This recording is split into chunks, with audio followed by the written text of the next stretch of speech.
only thing we have to Beer. is Beer. itself. Beer. So many choices. Oh, we know function beer well without. Woohoo! Beer!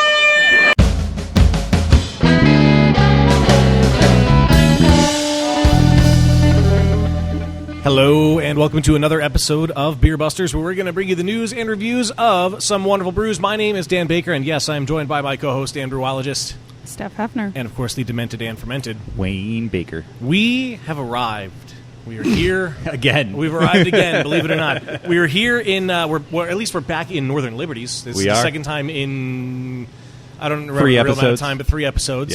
Yeah. So we are in Northern Liberties. We are specifically at the Piazza at Schmitz, which I love this little plaza that's here. But more importantly than that, we are at Urban Village Brewing, and I am so damn happy to be here. It's been a long time coming. I love this place so much. The beer's great. The pizza's phenomenal. All of the food is great. But we have 2 guys with us. One is making his triumphant return to the show after the AC Beer Fest. Triumphant return. So we, of course, have Mr.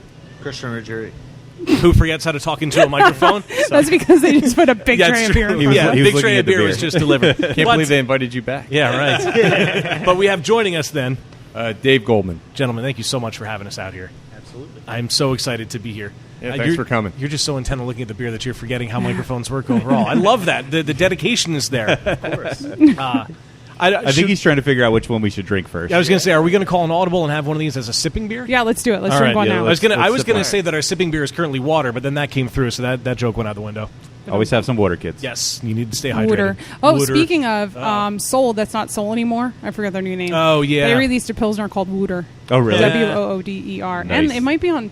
I'm going to a Pilsner event I don't tomorrow. understand. It might be on- That's how you spell it. What's the? I know. I don't get it. Well, if you're not from these parts, I guess. So, gentlemen, what should we drink first? You know, since you brought it up, let's roll with our Pilsner. I Yay! hope that's this one. How'd you guess? yeah, right. Good choice. Someone's sharing, I think.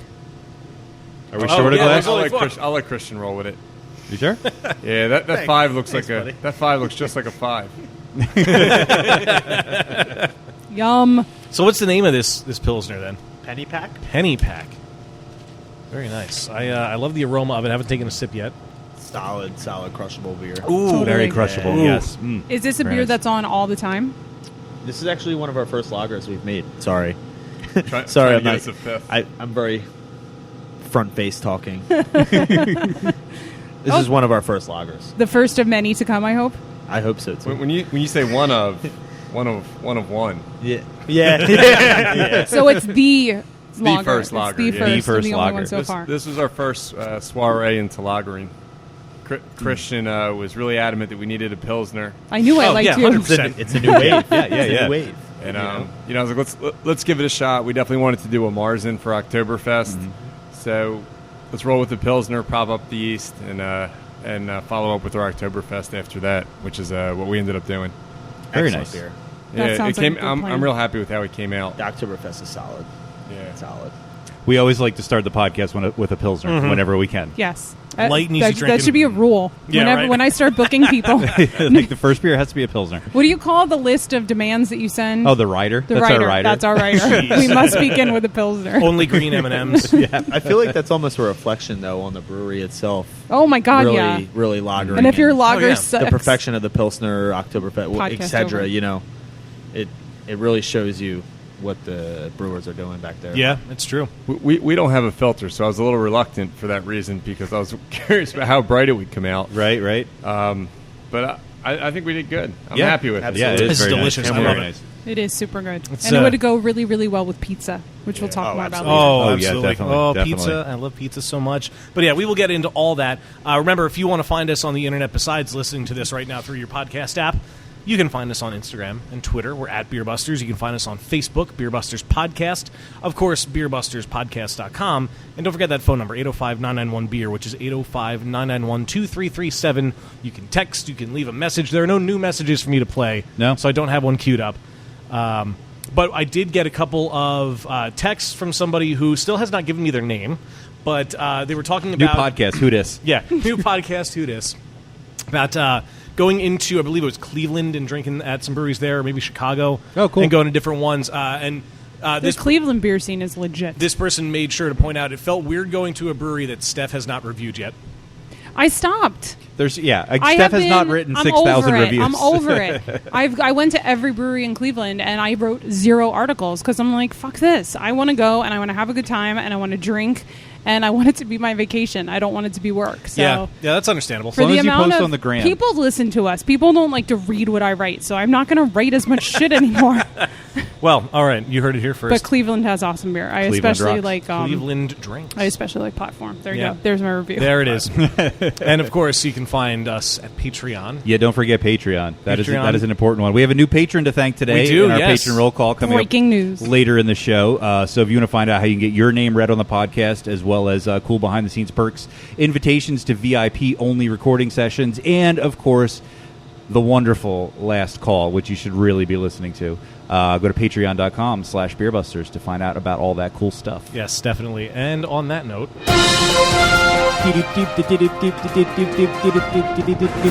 in real time, it's only been a week since our last recording, so believe it or not, this was a quiet news week. It feels weird to not have much to say about the news. There is a list. Oh, I like want, lists. do we want the list first, or do we want the list Save second? it. Make All us right, make us wait for it. All right. In that case, there have been a lot of breweries lately who have been what?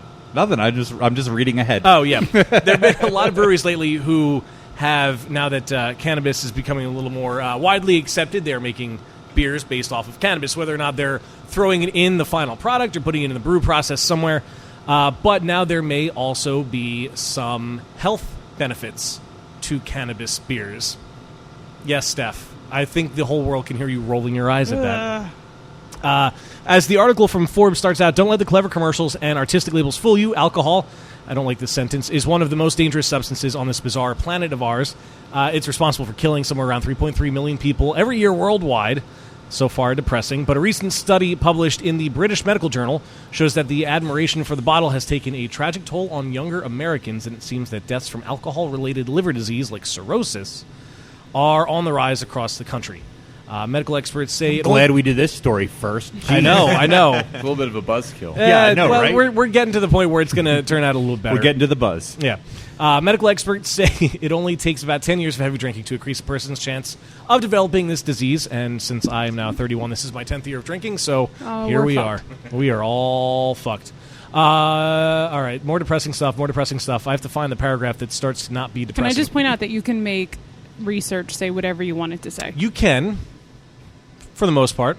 Here we go. Ontario-based company called Province Brands just created their first ever non-alcoholic beer made entirely from the cannabis plant. So sure, it's non-alcoholic, but you may get other effects out of it. So rather being brewed with barley and then infused with THC, the beer is brewed from the stalks, stems, and roots of the cannabis plant, according to The Guardian. Province Labs hopes drinkers will lean on their products as a healthier substitute for booze.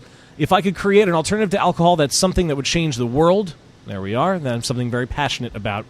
But research published earlier in Liver International, which is apparently a publication about people with liver diseases. I know, wow. Liver International, shows that cannabis might lessen the risk of alcohol-related liver problems. Among alcohol users, individuals who additionally use cannabis, dependent and non-dependent use, showed significantly lower odds of developing alcoholic that's a medical word I don't know. Steatosis? There we go. Sounds good. Or cirrhosis, or other medical words I can't pronounce. So if you are worried about, you still want to get your buzz on, but you don't want to get cirrhosis of the liver, just switch to a weed beer. Are they using the plants in place of, like, the malts?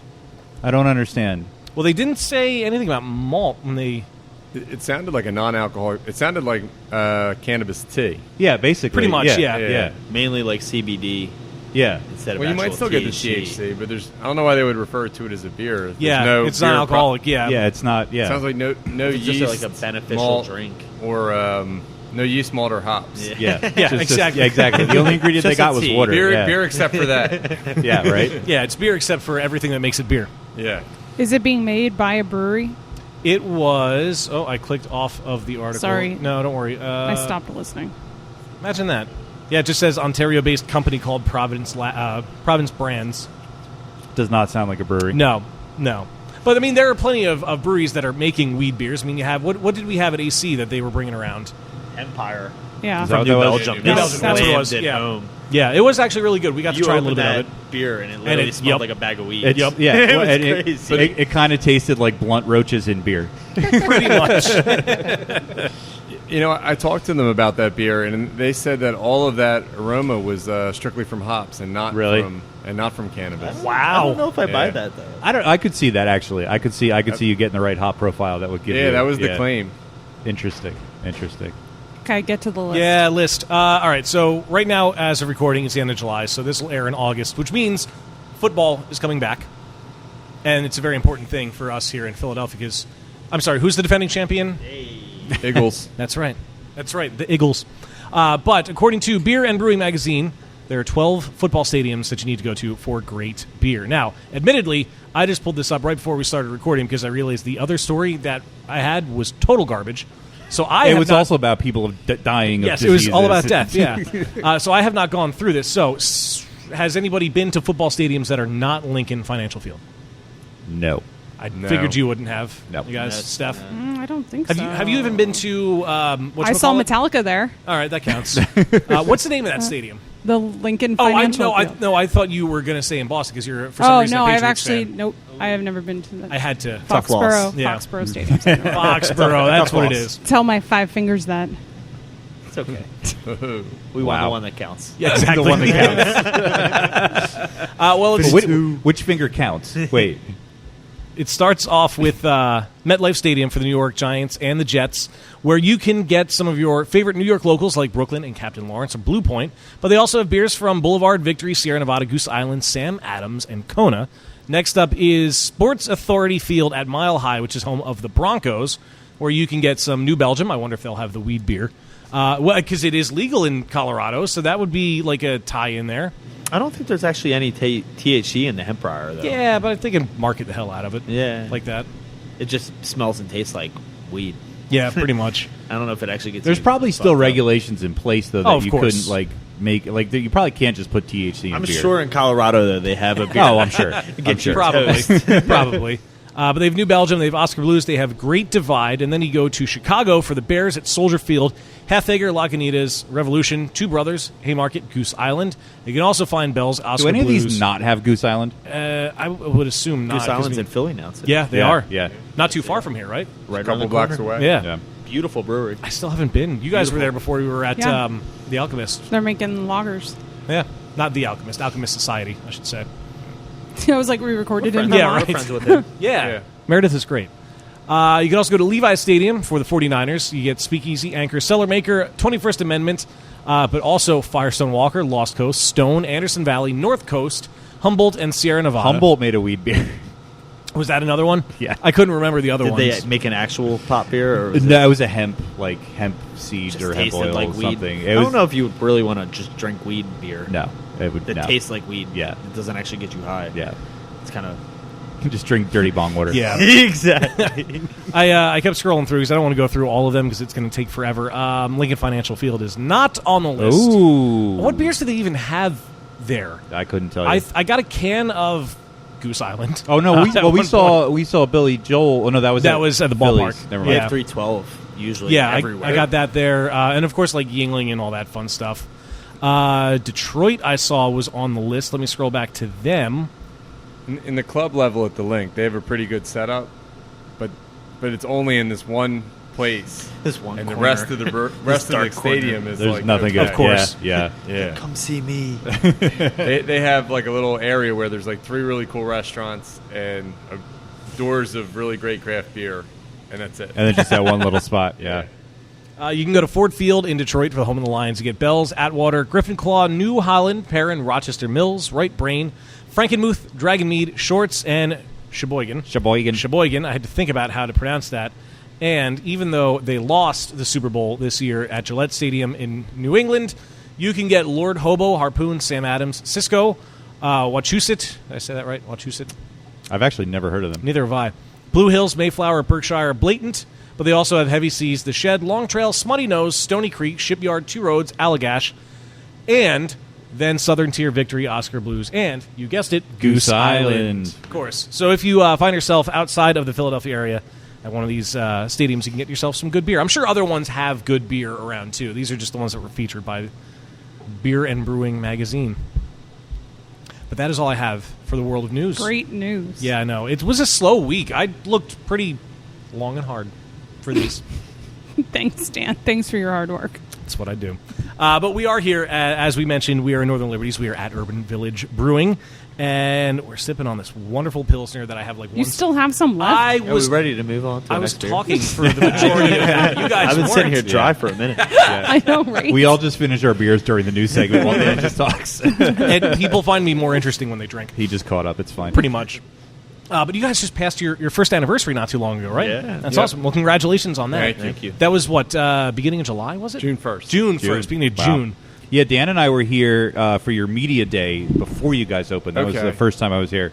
And it was a really cool experience. The food was great. Beer was Thank you. great. And we've Yeah. been here, Couple of times half a since, dozen yeah. times at least Nice. since then. But yeah, awesome spot. Really like it here. Now, what led to opening? There's going to be a twofold question. What led to opening a brewery, and then what led to opening a brewery at the Piazza at Schmitz? I've been looking for years for a place to have a brew pub.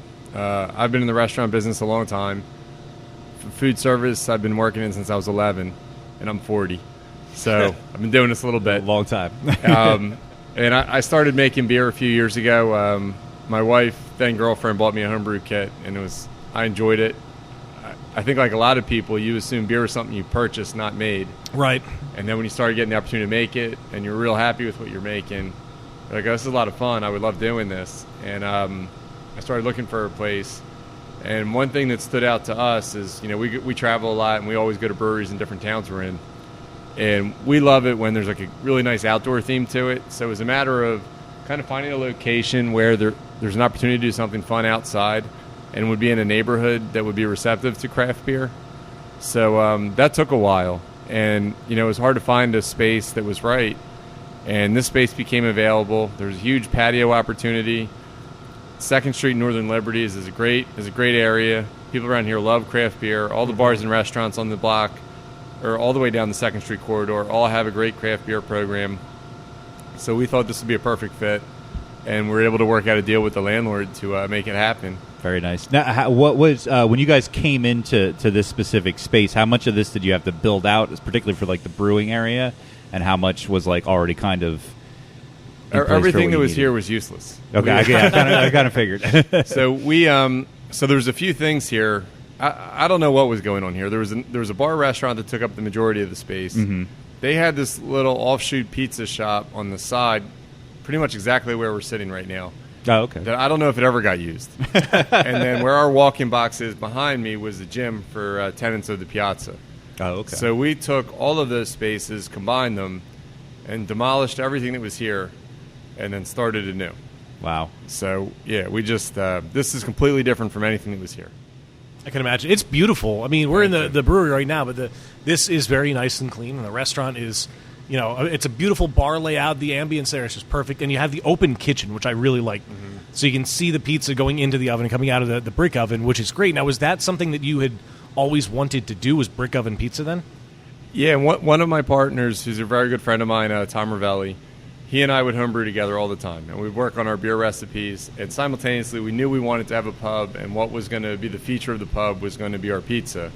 So he had been working on what he wanted to do is essentially create a very unique pizza dough.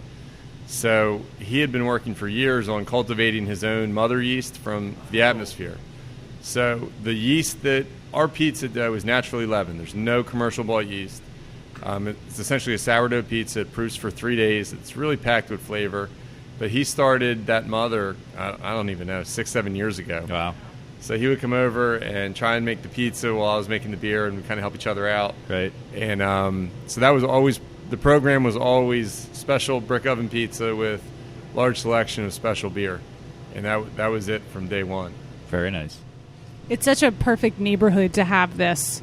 Oh, yeah. To have this here, like you said, 2nd Street, Northern Liberties, so many notable bars that craft beer drinkers have been going to for years. I mean, Standard Tap is just a few Right. blocks Right, down.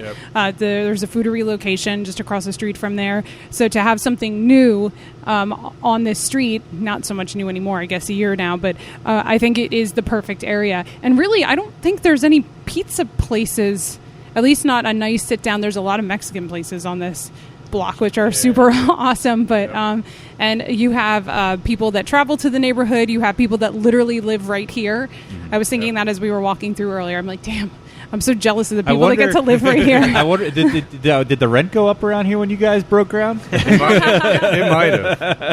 I mean, I'd pay more to value. have a brewery like out my window. Yeah, That'd be for cool. sure. Especially a good brewery. Yeah. I'm waiting for the residuals. Something tells me that's not going to happen. No. Yeah. A guy I work with lives up here in the apartments at the Piazza. Oh, how cool. Yeah, he was telling me how much he loves this place. I don't know if he's here all the time like he says, but I mean, it's for me, it would be nice and easy. Just stop and grab a beer and then go upstairs and do what you got to do. Yeah. So have any of the Wahlbergs come in to have your beer yet? I've had a Wahlburger. I've had a Wahlburger. I haven't even stopped in there yet. Or people not from the area, the Wahlburgers, the Philly location, is literally your next door neighbor.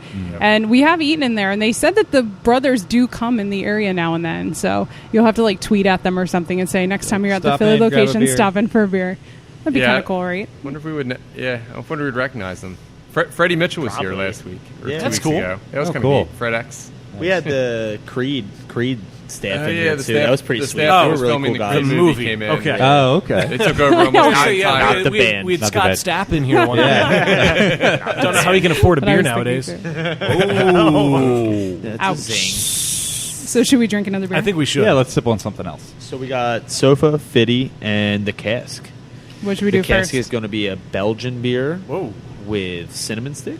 Whoa. Fitty is a sessionable New England style IPA, and then Sofa is the Rage New England style IPA that everyone's crazy about. So should we go Belgian? I would go Fitty, Belgian, Sofa. So we'll start in All the right, middle. cool. Let's do All that. right. Just to remind everyone, this is for the Eagles. 52. 52, Super Bowl champions.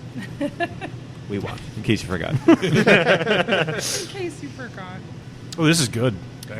I think it's pretty unique too, which I was pretty excited about, and we've talked about, is that it is probably one of the first sessionable New England style IPAs we've seen. Yeah. You know, this is really an easy beach day crushing beer Yeah. that you could just sit back and pound. It does drink really easy. And, I mean, it would beat a dead horse that this is not any of our favorite style of beer, but it does drink really easy, and it's nice and piney, which is something you really get with the style a lot. This is 100% Galaxy. Aha. for all the hop chasers out there. Yes. I get more cantaloupe. Yeah, there's a Melon. melon. It's like pine up front and then like sort of Yeah. We melon. thought cantaloupe was Exactly, was yeah, spot right away. on. That's Yeah. what we got right out of the gate. And I don't know that Galaxy's known to give you a cantaloupe flavor, but we absolutely, that was the first thing that we got when we tried it. So you guys, I know you started canning your Wrong Way IPA was your first can release. Yeah, that was our first time out. nice. So this one's coming out in cans in the very near future. So we're going to do a canning run August 24th. Okay. And we're going to do this beer. We want to get this out in front of the football season. Thought that'd be fun. Yeah. And we're going to do 2 other beers to be determined. Okay. Cool. I like Do the you- suspense. Suspense. Keep it out there. Do you sell the cans only from here, or do you distribute them out at all? No, we distribute. We send a little bit out to the wholesalers. The Philadelphia market will get the majority of them. South Jersey market will get a little bit. And we'll keep a good amount here. We usually try and keep enough here to get us through like a week or 2. And have everything. We want everything to be gone. You know, per the style, we don't want it hanging around.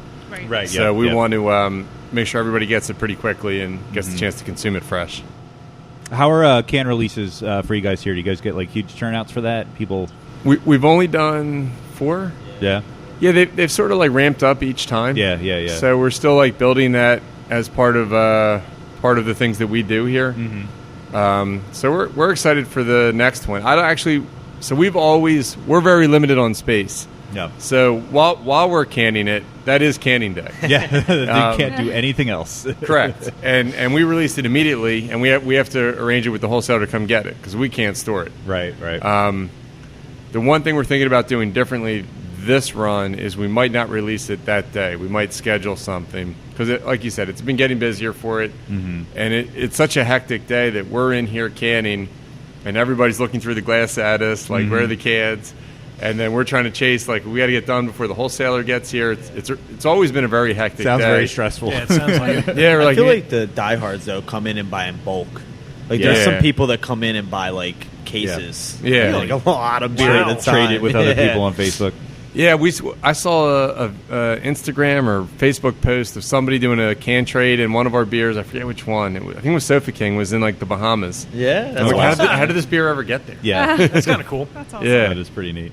Speaking of, you say a little limited on space, the restaurant area and the bar in here is huge, and it's amazing how you've packed the brewery into this relatively small space. You've gone vertical with the fermenters, which is a smart move, something we've seen a couple times before. How big is your system, and how much fermentation capacity you guys have here?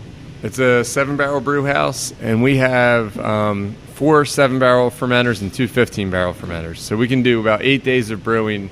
We have fermentation space for about 8 days of brewing, and that's about how we pace it out. It's 4 brew days a week.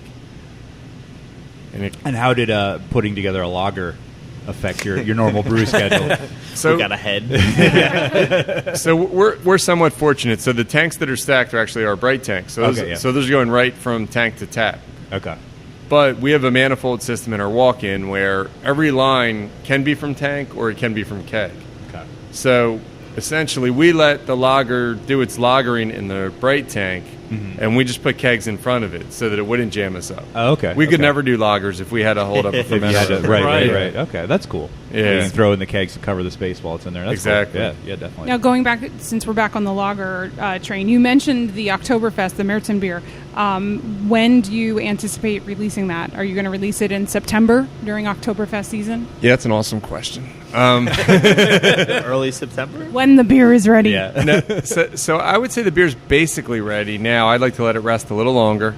We're trying to figure out like what's the right calendar date. It's going to be plus or minus the 1st of September, which I want to say is the first Labor Day this year. No, somewhere it's that around weekend. there. Yeah, so October probably right holidays. around then is when we intend to release it, and try and make an event out of it and have fun with it. But we're that beer we did exclusively with malts from Double Eagle Maltster in Glen Mills, PA, and they have some really delicious malts. We use their Dutch malt, their Whitetail Pale Malt, and their a little bit of their wheat malt. We were targeting a lighter style color for our Oktoberfest. 6.1%. I think it really showcases their malt well. Smashable. Yeah. Super We've had it. crushable. We're super happy with it. Yeah. Now, will I be able to get a liter of it? Yes, that is a good Leader. question. You don't let me drink an think about- Oktoberfest beer unless it's in a liter.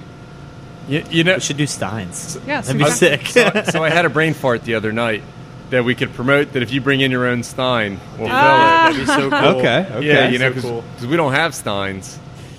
You heard it here first. So that would be fun if you have one and that's cool to you. You could bring it in. You could get it your Stein filled for the same price as a pint. As a pint, yeah. Dude, You that'd be realize sick. that they make 5-liter steins. Yeah, you right? would have to put a cap on it. You'd say it would have to be bigger than Yeah, we have to cap the Stein. Yeah. I have to dig out my Stein. I have a Stein from Germany somewhere that I never actually drank anything I have out of. multiple steins. Of course from you do, but Germany. you've been to Germany multiple times. Yeah. You know For what? us, lowlifes have only been there once. Well, you need a stein for every dirndl.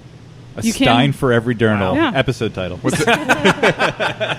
you know what a dirndl is, Christian? No. Me neither. It's a traditional German dress. Right? Got it. Yes. Fair enough. Interesting. Steph has like 6. Yes. That is a fact. Now, do you after Fitty 2 is released in cans? Do you plan on still going? Well, It's they'll been- make Fitty 3 when Well, the Fitty- Eagles win again. Oh, of course. Exactly. And that's coming from a Patriots fan. good. everyone. Wow. That was good. Do you think you'll still do it? It's been mostly monthly so far, right? Give or take. Close. It's been about every 6 weeks, but Okay. June 1st was our last. Okay. And so the next one will be August 24th. Okay. Do you think you'll do like more or less that same schedule ish? We'd like to do a month. So we were always doing 1 beer per can release, and I think the strategy now is if we could do 2 to 3 beers per can release. Just logistically, it was jamming us up. Like we have 12 draft lines, and for better or worse, we've gotten very busy. The pub's busy. The distribution side got so busy. Last week was the first time we had beer on 12 lines since February, since we started doing canning. Wow. So, which is the reason we took a break. The goal was let's get caught up. Right. Obviously, what we do here, like if somebody actually comes to our brewery, we want them to have like a really awesome experience, try a lot of beers, And if we can't deliver that, why are we here? So let's focus on that, get that right, and let's get back into distribution at the end of the summer. And I think the strategy is to up it to once a month, but by spreading it over multiple brands, it doesn't deplete your stock of any one thing or require us to essentially fill all of the fermenters for 2 weeks with one beer and then not make anything else and then have them all disappear on us as soon as that's over. That makes sense. No, I think that's smart too, because you are still a fairly relatively new brewery in the scope of the thousands and thousands that are out there. Yeah. And I think encouraging people to come here to your location, they'll get to know Urban Village, the brand and the feel, and instead of just from a beer in a can that someone brought to Bermuda. Yeah. Because you do have a unique spot here and a unique experience. And I think you want people to experience the pizza just as much as the beer as well. Absolutely. The experience here is what it's about. This is just the sort of place that I would love to come to, and just for a night out, for dinner, for drinks, to hang out. If I want to watch a game, there's a few TVs here. Everything I would want to do when I leave the house is here. So for me, it's perfect. It's a very comfortable setting for everyone. Oh yeah, for really sure. is, yeah. But it's also, I don't want to say it's fancy, but it's very it's nice here. You could feel comfortable bringing a lady friend here on a date for yeah, sure. it's a good date spot. It's comfortable, but no, totally. I brought Dan here a couple times. Wow. And the coffee Technically, here, I drove. I brought you here. All right, Dan brought me here. the coffee here is freaking delicious. Yes, it is. I'm starting to judge breweries by their their coffee. coffee too. Yes, I didn't even think all breweries had coffee. they A don't. lot of them do, They don't. but yeah. Bond Place. Yeah. They were they one do, of the they do first. espresso They do drinks and everything. espresso. Do you guys have an Yeah. espresso machine? Or No. just coffee? Okay. No. But the coffee is good, because last time we were here, it was super rainy and just gross out. And, we got a lot of beer, but when I saw the coffee, I was like, sometimes you just need that to perk you up on a rainy day. Who's the coffee from? Reanimator. They're right around here. Yeah. Have you done any beers with coffee yet? Yeah, we've done some good beers. a couple. Nice. Are any of those on tap tonight? No. We actually Oh, darn. Got to come back. all of the coffee brewed is from Reanimator, but Philadelphia Fair Trade dropped us off some samples because they want to do a beer collaboration. And I think the thing that we wanted to play with was, coffee pairs excellent with stouts. That's the layup. Everyone does that, and it always tastes good. Yeah. But trying to put coffee in lighter beers is kind of more of a hit or miss proposition. And we did we never poured it here, but we did a coffee IPA before. And I thought it was just all bell pepper. It was weird. Oh, really? And we gave it to a lot of people to just try, and it was almost love it, hate it. Yeah. And I was on the hate it side. So I kind of walked away from that. But the folks at Philly Fair Trade said, we have some coffee that really gives you a lot of fruit flavors and what have you. So we have a light beer called Beach Day. It's our seasonal summer beer. It's a Belgian blonde. And we said, well, we'll take your coffee that you think. When coffee has a fruit flavor, it's usually pretty nuanced. And so we said, we'll put that in a firkin and see how that comes out. And we did that. What was it, a couple weeks ago? 2 weeks. 2 weeks ago? It played beautifully with the Good, Belgian yeast. good. It was excellent. It really It was so fruity, so citrusy. It was a solid beer, and it was unique. The coffee wasn't overwhelming for a hot day. It was a crushable beer. It really played out really nicely with that Belgian yeast. I've noticed there is a trend of putting coffee in lighter beers, and I kind of like that aspect because I love coffee. I'll drink that all day instead of anything else. It's in my blood, except I haven't had any today, which is weird. But I love that it's more than just stouts and more than porters that people are putting into. St. Benjamin, they have the Junto, the coffee Kolsch. I've had coffee IPAs from people before, and they've been great if it plays out right. If you get green bell pepper out of it, I don't know that I would like it. Yeah, I thought. I haven't had that beer from St. Benjamin's. How did that come through for you? That coffee Kolsch? Really well. Really they did that one the first time we were there, which is probably 3 years That's ago an at this OG point. beer for Yeah, them. that was Okay. Yeah, It'd be interesting. And that With, was the nuttiness of the Kolsch yeast. Yeah, and it was the first one that I'd had that was a lighter beer with coffee, and it just blew my mind. But I love that more people are doing that now because it combines a lot of my favorite things: lighter, crisper beers with coffee. You can never have enough coffee. And I think that's the key, is the light.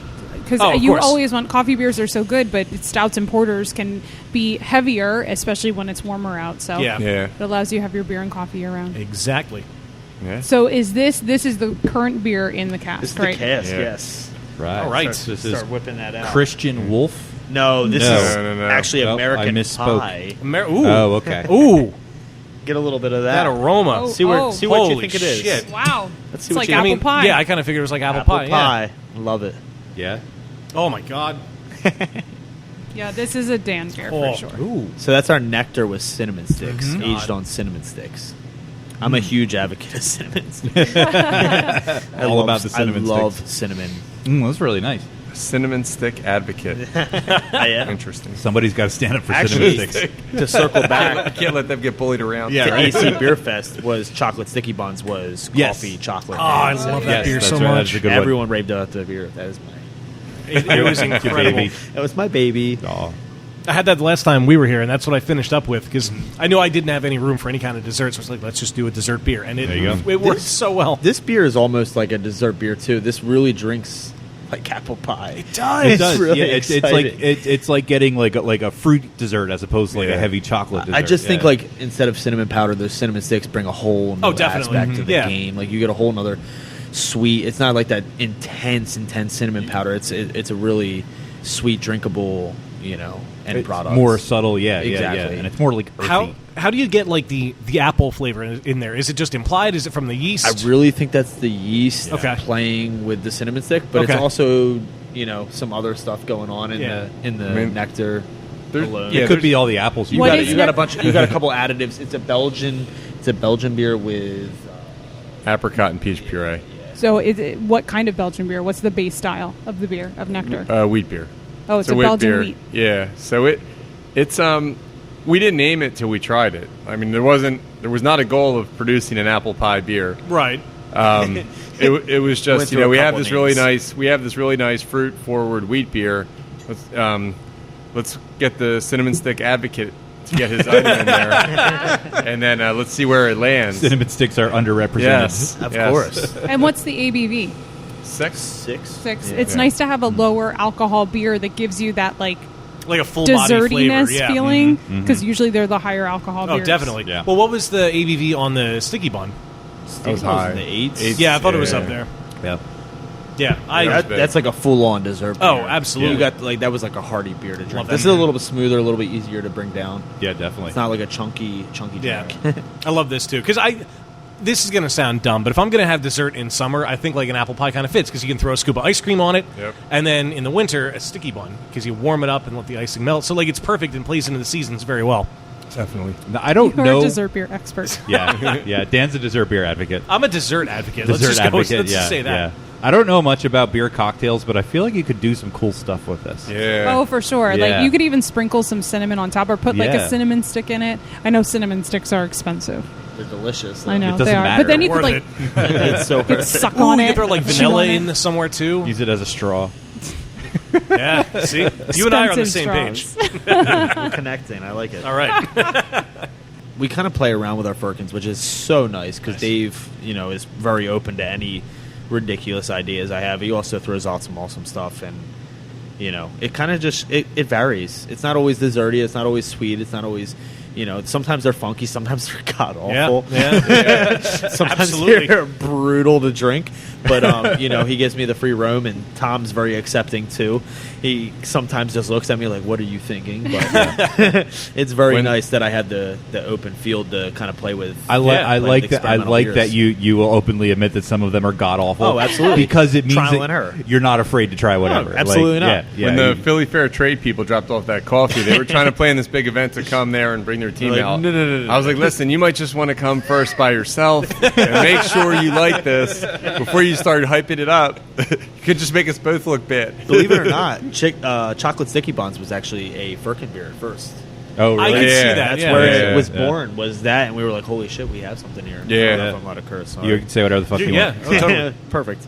But yeah, we were, we made it in a Firkin first, and we were like, "Oh my god, Good. it's amazing!" And we it sold fast, really. I can imagine. It's good that you can realize that and then scale it into an actual beer that you keep on. And we took home an award at AC Beer Fest. Yeah. Congratulations. That's awesome. Thank you. Now, how often do you guys have Firkins? Every Friday. Every Friday. Every Hey, Friday it's a new today's new Friday. Yeah, Which is And the that's apple what pie. we're drinking. Yeah. I know. Just drank. Well, I think we're the first I think it people to all do just came Firkin together. Friday. We made that up. It's a really clever idea. Yeah. Trademark. What are some other firkins that you've done then? I mean, you Which do one every week. Wait, yeah. what is the worst firkin? There we you've go. ever done? All right, let's start with that. There's been so many. I love the honesty. I love all of them, kind Sure of. you do. But They're like Your children. your ugly children. exactly, You still love they're them. all there. Some of them just live in the basement. Probably Give them cinnamon sticks through a slot in the door. some of the hoppy ones where a lot of the time we would take like a base beer and throw in a hop that we were trying out and really trying to get like the profile of it, because if you figure, a lot of people will give you these crazy profiles like, oh, we taste wine and berries and moss and oak and just these crazy absurd fucking Sure you do. flavors. But we would put these hops on a single beer, a flat beer like Second Street, like a very easy neutral beer, put the hop on top of it, see what we get out of it.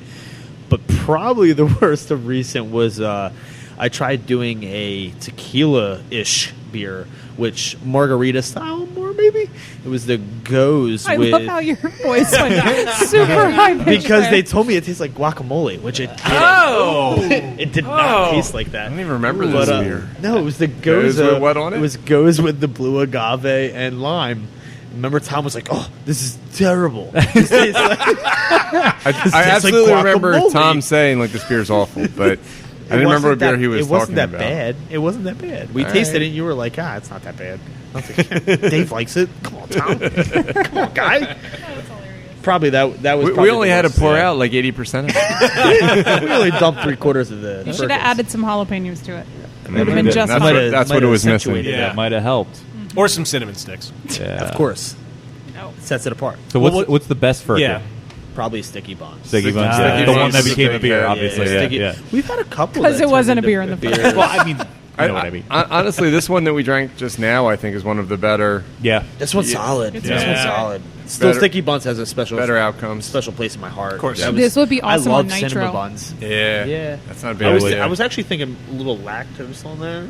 No. Little lactose. Milk sugar. No. Trying- Keep you trying- in lactose out of the in lieu of beer. the ice cream. A little bit of oats. Some oats in there. Steph, Oats is, are Steph is an fine. advocate against lactose. Yeah, don't put lactose in my fucking beer. There's places where it's needed. No, there's not. You've praised lactose beers before. No. Yeah. Gelato. Yep. Yeah. That was See? a long time ago. So there's one more beer on the tray. So there is Sofa. Sofa. Sofa King. Sofa King. I first I couldn't found think out of that something to say after you could make a thing out of the words sofa and king next to each other from Aqua Teen Hunger Force. MF Doom. Yep. MF Doom. So my partner Tom does a lot of the naming, and when we put out this beer, I leave it to him. He's like, Sofa King. I was like, I don't get it. I was like, all right, what's the Sofa King? Just like some guy sits on the couch, and he's like, no, get it, Sofa King. And say it fast. Give you that strange look. I was like, Get it? I get it. That's kind of cool. We can roll with that. Get it? This actually was like a happy mistake. I hate to admit it, but like this really was a happy mistake. We changed it around a little bit, and it really, really soared. People fucking love this beer. It's a good beer. Really love this beer. This is probably my go-to in our like New England style Absolutely. profile. So in all the years I was home brewing, I mean I was loosely towards the end aware of New England IPAs, but I hadn't had any, and I didn't understand what the hype was about, and so I never made one. Yeah. So by the time I had stopped homebrewing and we opened here, I had 0 New England IPAs in my recipe book. And when I would ask people that were so crazy about them, I'm like, well, what is it that you'd like?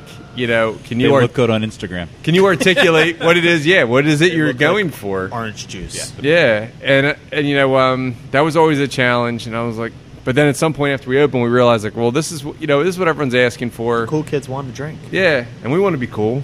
So We're in. Yeah, right. We're Urban hip. Village, we want to be cool. So I just viewed it as a challenge. Let's play with, let's try and play with this a bit. And Wrong Way, I think, was our first attempt, and I ended up being surprisingly happy with the beer. Yeah. And then, so my go-to IPA is Huntington Drive. It's a little bit more of a West Coast style, but it's still it's an unfiltered, somewhat cloudy IPA. So we essentially took that recipe replaced some of the barley with oats and reduced the early hop additions, so it would be less bitter. And that's what Sofa King is. And, for me, this is great. I enjoy this thoroughly. You get all of the hop flavors and aromas. I've never been a fan of the overly bitter IPA. Right. I'm with you. And this is great for me. I love it. It drinks really easy. I could, as soon as I tasted it, I was like, "This is probably one of your most popular beers," because this hits all those notes that everybody's looking for. Yeah, Just flies. But what I really like about it is it's not overpowering with it. It's not, I can still see myself being able to taste for the next hour. It's not very in your face. Yeah, a lot of other ones are just like, nope, you're done. This is the only thing that you can taste from here on out. Fuck you.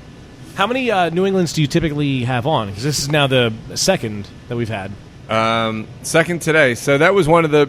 So this was one of like those like moments in our life cycle as we were trying to like fill up the beers, because like having a diverse menu of beers, so that when you come here you have like a cool experience, was important to us. But at some point I realized like every time we do a hazy IPA, people love it. It flies out the door. Consequently, we don't have one on that often because it's gone. It's gone before we know it. So we said, why aren't we making them more frequently? We enjoy making them. Everyone loves them. And it's kind of silly that you would come here and not even have one. So I would say we've been averaging anywhere from 0 to 1 for Tonight's the anomaly where there's 2. Yeah. But today there's 2. And if you look around you, the 2 fermenters that are sweating because they're crashed are both New Englanders. One is Supervillain, which was our June 1st can release, and the other is Aces, which is the beer that we're considering for can release. Oh, cool. It'll absolutely be a can release if I can source the one hop that I'm having trouble sourcing within that beer. So top secret. Yeah, we can't share that information right now. Yeah, all right, fair enough. Oh, we had Supervillain. Micah gave us the can. We've had Super. Yeah, I know. That was I think good. I did it as a new brew review, actually. You did. Well, we'll give you a pass on the New England IPAs as long as you keep brewing lagers too. Yes. Absolutely. Okay. And if you keep using cinnamon sticks. Any thoughts on brewing a Brute IPA? A Brute. That's what all the cool kids are brewing now. We've even That's the talked next about big that. thing. I think you made that up. I am Groot. Nope. Brute. Wait, a That's Groot what- with that the goes G, through my head. right? B with a B. B Brute. Bruit. What's no, Groot? we've never even B talked R about U that. T. Brute. Like B-R-U-T. champagne. Brute. Yeah. But there is a beer called Groot, isn't there? Or is that a character? It's character. Actually, someone did just release a Brute IPA called I Am Brute. I am brute. Yeah, I Not forgot surprised. I forgot who that was, but So I have not considered the Brute option yet, but I will have to do some homework. So Yeah. Brute's not its own style. It's a type. It's a base for an IPA. yeah, it was just brewed for the very first time the end of last year at Social Brewing Kitchen in San Francisco. Okay. Adding enzymes to really make a super, super dry, light beer, very effervescent. So you get a super strong hop profile in the nose, but the beer itself has little to no bitterness at all. Super, super clear, very bubbly, super light-bodied. Kind of sounds like Ackley or Pat Down, the beer we did, other than the clarity. Like it's got a nice nose, but it's super clear. It's super easy to drink. Yeah, I feel like that beer was like high final gravity and cloudy. I said other than the cloudiness. Other than all the things that make it. What Other it than is. everything about other that than beer, everything. it sounds just like it. Well, speaking of that beer, that was a collaboration that you did With Evil Genius. With Evil Genius, yeah. Yeah. Do you guys do collaborations often? Do you have any coming up, or We've had groups come in, not from other breweries, to work with us on a beer for University of the Sciences brought their cool. class in, and we did a beer for them, and they hosted their alumni event here. And you are a graduate of I'm an that, right? alum as well, yeah. aha? Who was it? The Tria group did a beer with us, and that was a little bit interesting because their one owner, John, he's a traditionalist. He likes English style beers. He likes very balanced beers. Which I love the ESB. Our ESB, it came out solid. So Wait, we're do you have an ESB on right now? It's on the list. We do. yeah, we do have an ESB. Please make sure we drink that. Yeah, Please we'll get make that sure we on drink there. that. So, but their beer buyer wanted to do a program with us where we make a beer that would just be available at Tria and here. Mm-hmm. I'm like, sure, tell us what you want to make. we're up for doing something fun or exciting or out there. You know, whatever your crazy idea is, we'll do it. And they're like, yeah, we want to make an ESB. I was like, all right. Whoa! I was like, Whoa, slow stretching the down. limits. I was like, are you sure you would do this? They're like, yeah, John wants that, and he wants it to be all English malts, English hops. Right. You know, very traditional. I'm like, all right, well, you know, we'll give it a whirle. And, The funny thing Love is, it. we were going to name that beer. Are you sure? Are you sure you want this beer? That's perfect. And you know they have a wonderful group of people working for It them. was They brought excellent. we had a lot of fun. That was a fun day. Great day. It was a great brew They day. sent about 12, 15 people here, and we all brewed together. We hung out, had some food and pizza, and they were a lot of fun.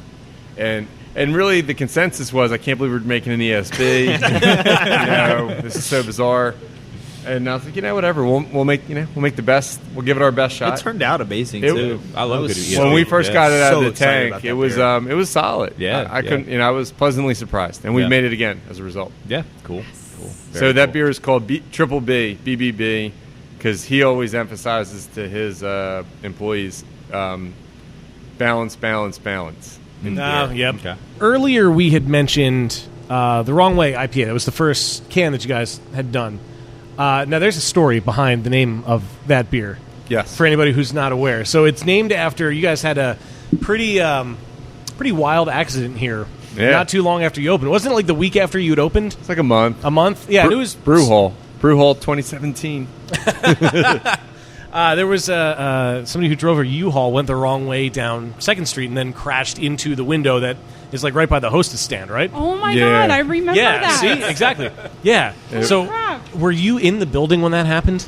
Yes. What was the mood like? What was running through your head? It was like 1:30 on a Wednesday, like the last week of June or the first week of July. So fortunately, there's only a handful of people here, and we're making beer, and I'm up on the platform in the brewery. So for whatever reason, even with the doors open to the pub in the brewery, you can't hear anything. We literally sit here on the opposite side of the glass and just talk trash on everybody on the other side of the glass. That's exactly all day what long. they wanted to hear. too. And they don't hear a thing, and we just look right at them. And we're like literally talking at them, and they can't hear us. And vice versa, we can't hear what they're saying. So, you know, so we're brewing, and there was a woman I used to work with who is a realtor that actually works at the WeWork building right next to us. She was in, and she was sitting at a table by the window, and a gentleman that was a regular who I have not seen since was sitting at the bar, like right next to that table. And I talked to both of them, and they were right along 2nd Street. And then I, you know, at some point, anyways, we're making beer, and I hear like this noise, but it sounds like plates. In here, that noise sounded like plates dropping. However, in reality, I don't think we would hear plates dropping in here. So I was like, oh man, and I turned around, and it was like the spookiest feeling. Where those people were, there was a U-Haul truck, and I didn't see those people. So, you know, you're just terrified. And I ran out there, and then I immediately saw the people, which was great. And then you run to the truck, and you don't realize that you don't know how this all came to be. And the person in the truck is in a panic and screaming for help, and you're trying to open the door to help him, and you're worried about the person. And then it was like a short while later that you realize, oh man, this person is all messed up on drugs and alcohol. He is, and then you find like everybody's rooting through his stuff pretty quickly thereafter, and he's complaining about he lost his leg, but he was like running away at the same time. His leg is totally intact, and I'm like, all right, well, you know, if your leg hurts, you ought to sit down, man. And then so there's a group of us outside. The one gentleman just helped him lay down. And you went from being concerned about him to realizing, oh, man, this person just acted like an idiot and totally just drove through my building. I'm closed down right now. Like, you know, maybe I should just, like, step on his face. But I don't know. It was a big melee. But let's say this happened at, like, 1 p.m. Did you consider that for the name of the beer? Step on his face. I was Curb thinking stop about it. IPA. I was so mad at him. And, you know, the fire chief or whoever was here, not, you know, it was an extenuating circumstance for him, but he's like, oh, you're going to be closed down for days and this and that. I'm like, no, I am not going to. No. I was like, Nah, son. I was like, you're son. at some point you're going to leave, and I'm going to open. And then, but he's like, nah, listen, you know, I called the health department and I called the L&I, and you know they have to approve you to reopen because I called it in. I'm like, all right, that's fine. So the L&I guy comes out, and he, because it was just cosmetic. All that happened was broken glass. It was just a lot of broken glass. Yeah. I immediately called the insurance company. They had a cleanup crew. Like, everyone's sitting there just waiting for them to tow this truck because we could be cleaned up and you could put plywood on the walls, like, instantly. Yeah. So L&I needed to, and they were all scared to tow the truck until L&I said it was okay. The L&I inspector comes out. He's like, there's just broken glass here. Just tow the truck and get it out of here. He was like, just go ahead and open, man. And I was like, all right. So we were open by 6. Nice. So we were only closed down for 5 hours. It's awesome. 0 people got hurt. Good. Even better. And it was just a win-win. So we had fun. Because it ended up being such a light incident, we were able to have fun with it. Yeah, that's good. Was Wrong Way the beer you were brewing when it happened? That's right. Oh, wow. That's so perfect. We had to take a break. They wouldn't let us in the brewery for a minute. They were like, "Oh, this is unsafe. You can't be in there." I was like, "I don't know, man. Like something worse could happen. You have a steam boiler running.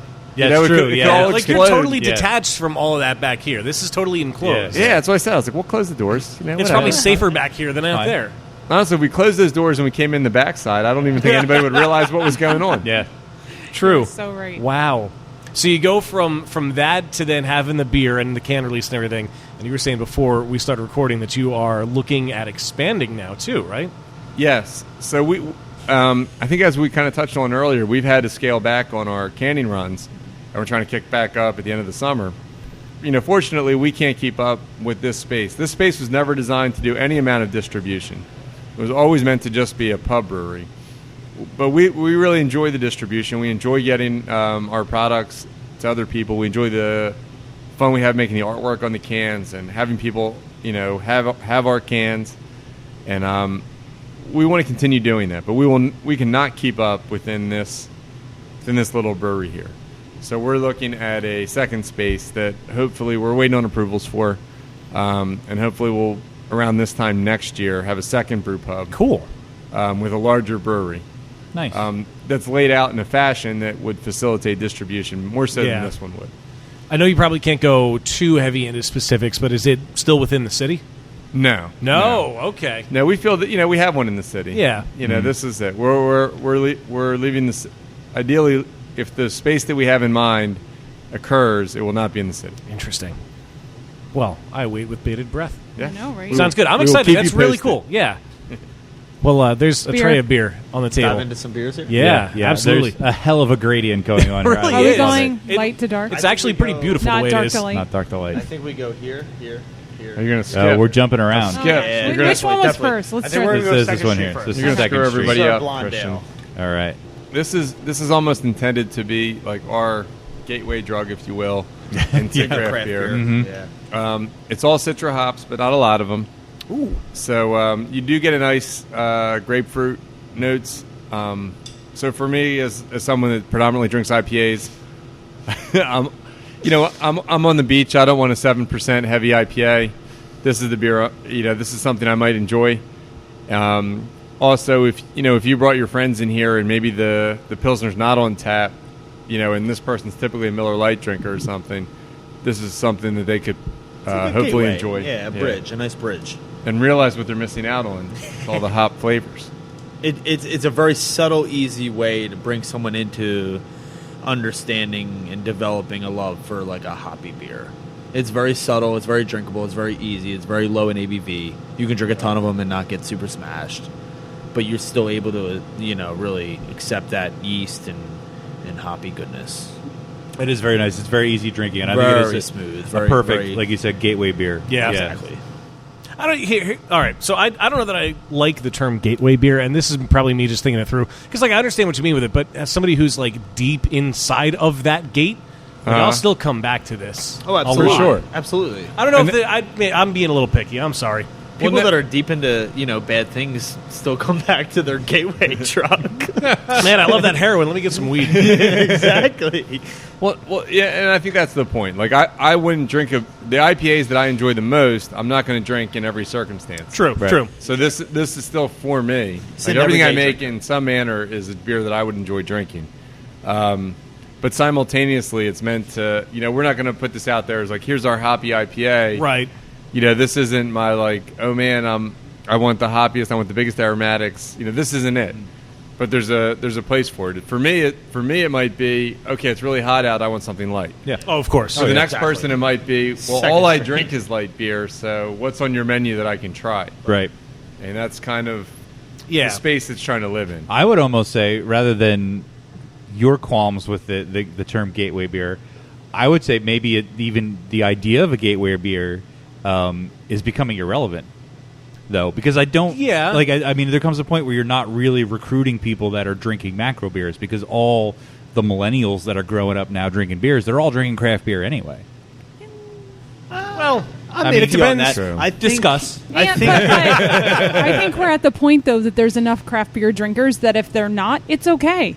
You want to yeah. have a PBR? Fine. Yeah, yeah, I'm yeah. going to drink this Great Urban Village Listen, beer. I'll drink a whatever. PBR every now and then. But that's the thing is, I think the biggest wave coming up is going to be who can create the biggest craft lager. Oh, yeah. Oh, yeah. Really, 100%. and that was my biggest push for doing a Pilsner Yeah, and yeah, Oktoberfest is I think you're- shout out to it's- Founders for releasing Solid Gold for like $19 for a 24 pack. Yeah. It's the first cheap craft lager, and Yeah. I feel like that's going to be the next big race is Right. who can do an efficient, cheap craft lager. And I'd just like to put out there that we are not in agreement on this. Those are not my sentiments. I'm going to ongoing. I'm going to a argument. PA craft lager takeover tomorrow. Oh, yeah? Yes, Where at? at 0 Day in Harrisburg, and I'm Oh, so wow. freaking excited. I can't wait. It's going to be all of their taps are going to be different lagers from different PA craft breweries. I really Okay. think that's the next Awesome. big push. I do really, too. I've really been pushing do. for it. I'd like to think I had a little bit to do with it. Just It a also little bit. reflects. It Indulge me. really started it. Just a It little bit. really reflects like the perfection and the art of brewing. I It is feel like. not easy to make a lager. I mean, and don't you feel as a brewer like brewing is an art? It Absolutely. is. You know, there's total science behind it, and to brew, you have to be a nerd into science and to clean. I mean, let's all be honest. Yeah. But you know, and when you're an artist, you want to put forth your best work, and your best work is typically the most difficult and what you've really worked hard to achieve. And you know, you can bang out New England IPA after New England IPA, and I mean, anyone can brew New England IPA, but it takes true talent to really brew a spectacular, clean lager. Boom. And I feel like more and more brewers are like, you know what, I want to show off a little bit, and I think the lager allows them to do that. I would push back a little. I would say anyone can make a lager. Anyone can make a New England. Anyone can make any beer. You know, I mean, the yeast is doing the work. If you throw yeast in there, you're going to have beer.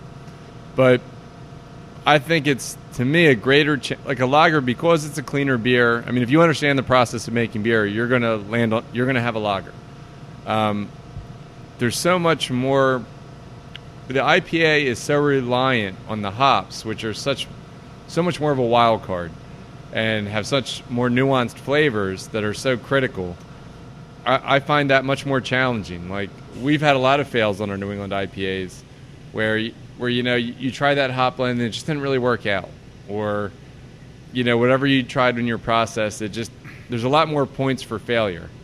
And I think that's, to me, a bigger challenge, because you don't control the process or the ingredients quite as well. Like, you can't quantify aromatics, which is like the biggest part of a New England IPA, and you can quantify everything else in your beer. And lagers don't have dry hops, so they don't have to quantify aromatics, if you will. So But you can't hide in a lager. I mean, if there's an off flavor, If there's a flaw, or there's something yeah. wrong, you're going to smell it right away. For sure. You can't hide behind anything. for sure, all your flaws will be shown. But, you know, there's so many of us that have no flaws, so that just doesn't come up. Boom. Drop the mic. I don't know. I feel like we love it. we kind of, Dave especially, you know, he smashes a lot of the recipes, but it's almost like Dave Smash. we're almost like perfectionists on our IPAs, but we kind of flexed on our Pilsner. Like, that really shows that Pilsner came out so solid. you should be And proud of it. It was very skeptical going into that beer, but like, it came out solid. And even when we make an IPA, like, I've yet to taste it, and I'm very critical on beer. Like, I've yet to taste an IPA that Dave has like schemed up that I've disagreed with. Like, he is very, very critical on himself. So I want everyone to understand that. Like, there hasn't been a beer here that I've really turned my head up to, but he isn't a perfectionist in the art. So it's, when he says it's not great, it still is a fucking solid beer. Like That was really nice. hey, stop! I'll toot his horn a little bit. We're flexing do we on need every to pause beer. so you guys can hug it out? We're flexing on every beer. That's all that matters. That Pilsner we tried was our first time ever making a lager. And it came out great. Yeah, I loved it. It was Great. I really delicious. enjoyed it. Like, I really Yeah. we enjoyed were it. nervous about it. We And- really were, but it came out great. I think the challenge there was what are we going to do to differentiate ourselves? You know, and I spoke with I had a lot of conversations with our yeast vendor in terms of what's the right yeast for us to use, and then it's not going to be a hop flavored beer, so I wasn't really worried about the hops. And then the other part was what's our malt bill going to be, and that one. So the Oktoberfest is all Deer Creek malt. But the Pilsner, it's called Penny Pack because it's all Penny Pack Pilsner malt from Double Eagle in Huntington Valley, PA. So, trying to do something a little special with that beer. And then after that, it was really just following process, which we always do. And to your point, maybe you don't know how great your process is when you have all of these added ingredients, all these adjuncts to it, because those flavors really steal the show. That Pilsner, there's nothing else in there. So either we have a good process or we don't. And I think it did validate for us, anyways, that we have a good process and it worked out. And I think even if lagers are the next big thing, they're not a super big thing right now. So I think you can get away with just making a good Pilsner. Yeah. It doesn't have to be. That's going to make you stand out. Yeah, you don't It's need to testing the have water. some crazy difference that our Pilsner's different than the brewery down the street because we do this or that. No, it's just your version of it. But Testing the water. yeah, exactly. And I think you have that luxury in the lager space right now because not a ton of people are knocking down the door for lagers. So you could say, okay, we're just going to make a classic Pilsner, see how it turns out, and then a year down the road, maybe we'll try something different with it or, something else. But Which one are we doing next? We are doing Beach Day, which is our Belgian blonde ale. Yeah. Solid. I'm on beach board beer. with that. Is that this one? Yes, sir. Or ma'am. Excuse me. I'm sorry. It's all right. I'm one of the boys. Normal reaction response. So this is strikingly similar to Second Street. What differentiates it is that we used our Belgian Abbey yeast, and it's a little heavier on wheat versus barley than Second Street was. So there's subtle differences. The difference between using the Belgian Abbey yeast and your typical like Chico ale yeast has a lot of flavor differences. But other than that, the hop profile is identical. okay. It's almost a little brighter. It is, yeah. It's nice. Those banana clove notes you get out of Yeah, the 100%. the Belgian Abbey yeast, really come through nicely. So, so it depends on what you like. I mean, if you're adverse to those flavors, and there is more flavor in Beach Day than Second Street for sure. But it's almost like what works for you. I mean, for me, I'm kind of coming around to that Belgian yeast flavor. I love how that yeast works. I mean, that's It's a killer champ, for man. us. It's Yeah, a champ. yeah, that always comes through. But for me, that was never the category of beer I typically drank. So this has been like Transition. Second Street would be more. If I'm gonna have one of the two, I would probably go with Second Street. But I've been coming around more to Beach Day. It's a little. There's more flavor to it, and when I brewed it when we first opened, I never perceived this as a beer that was going to be a big mover. And then I spent all last summer chasing my own tail, trying to keep make it up. Yeah, trying to Up with make it. it.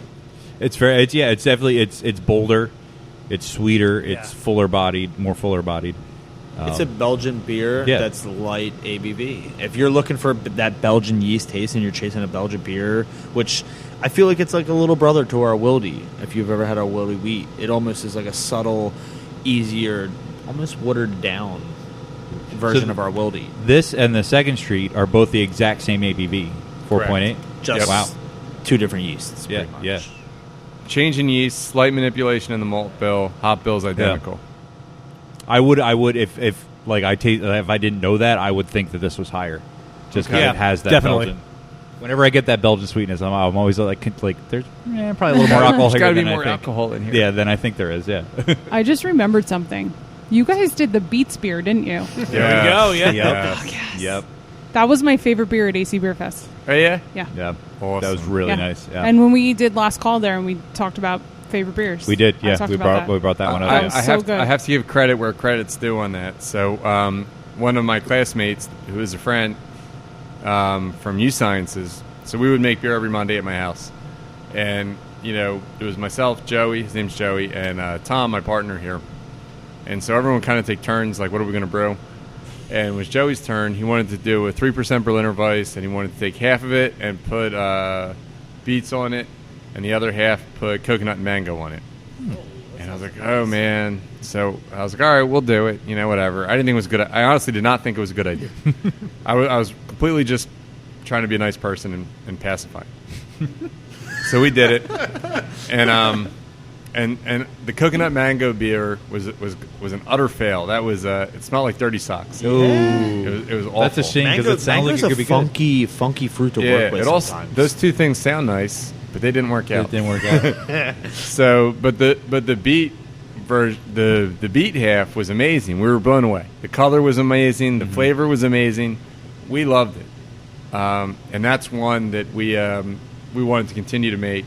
And it's a lot of work. So for us to make a full batch of that here, we take 300 pounds of beets, and the kitchen has to cut them, roast them, and then juice them. Which we don't juice things, so it's not like we have a Campbell's soup type juicer like we have the juicers at your house. Yeah, and so we're juicing 300 pounds of beets, and I think it yields somewhere in the neighborhood of 15 to 20 gallons of beet juice, which is really rich. And we just inoculate the Berliner Weiss with it, and that's the whole show. And that beer is called Beets by Jay for because Joey. Of Joey. Yeah, that's so All cool. right. Well, it's worth the effort because that beer is amazing. It was a good Really beer. nice, I don't yeah. like beets, but I liked that beer a Really? lot. Yeah. because we always tell people if you're not into beets, you're not gonna like it. See, I'm also the guy that hates True. tomatoes but likes ketchup. It's still Yeah, you're it's weird still that way. very earthy. Like I feel like it's not super beety. Like Right. you could take an earthiness from it, and the color. If you just think like this Yeah. isn't beets. It's just surprising how many some earthiness. beet beers exist because it Really? seems Not like it would be. enough. Yeah, but it Red seems like Velvet it- from Ballast Point is a beet beer. Is it really? I have Just never for had that. that, but Just I for love color, Red though.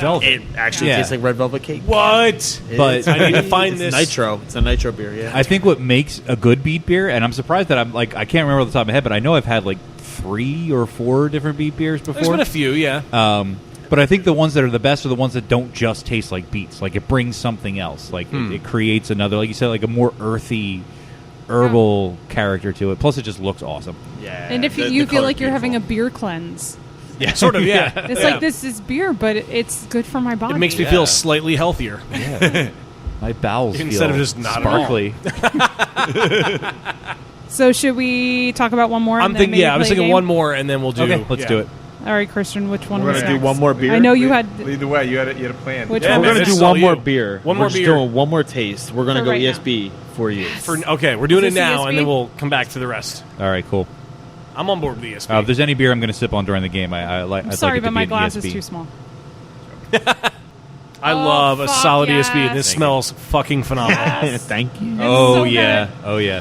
I love this beer so much. Oh my god. Yes. Oh, that's delicious. Home run. yes. Definitely go, a home Dave. run. This is what needs to be the next wave. Screw lagers. This is what needs to be next. I would I like don't to think see I am that's all about ever going to British happen, beers. but that is also another big rise in English profile. I styles. feel like Yeah.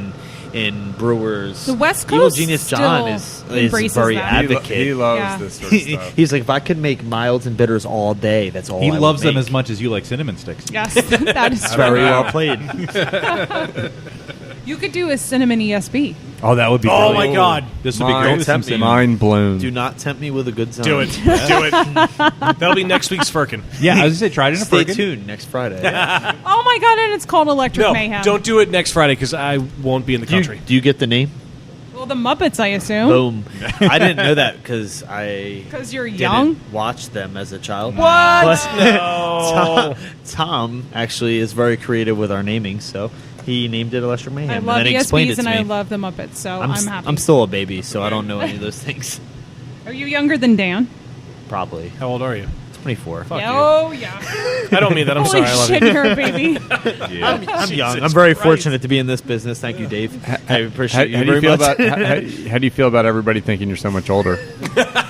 I like that I look matured It helps. It's the sometimes. beard. Guys that have beards, Yeah, it's harder to tell. When I was 24, I had a beard, but it was not that good of a beard. I have a very mature face. Very. If you shaved, you'd probably look 17. Come on, let's be honest. Maybe. Let's I don't be know. honest. I have a very business look to me.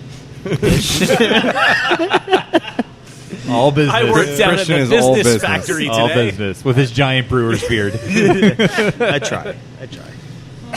This beer is fantastic. This is Oh probably God. my favorite one we've had so far. Oh, well. Thank you. So you guys I love this favor the beer. more traditional styles of beer? Usually, yeah.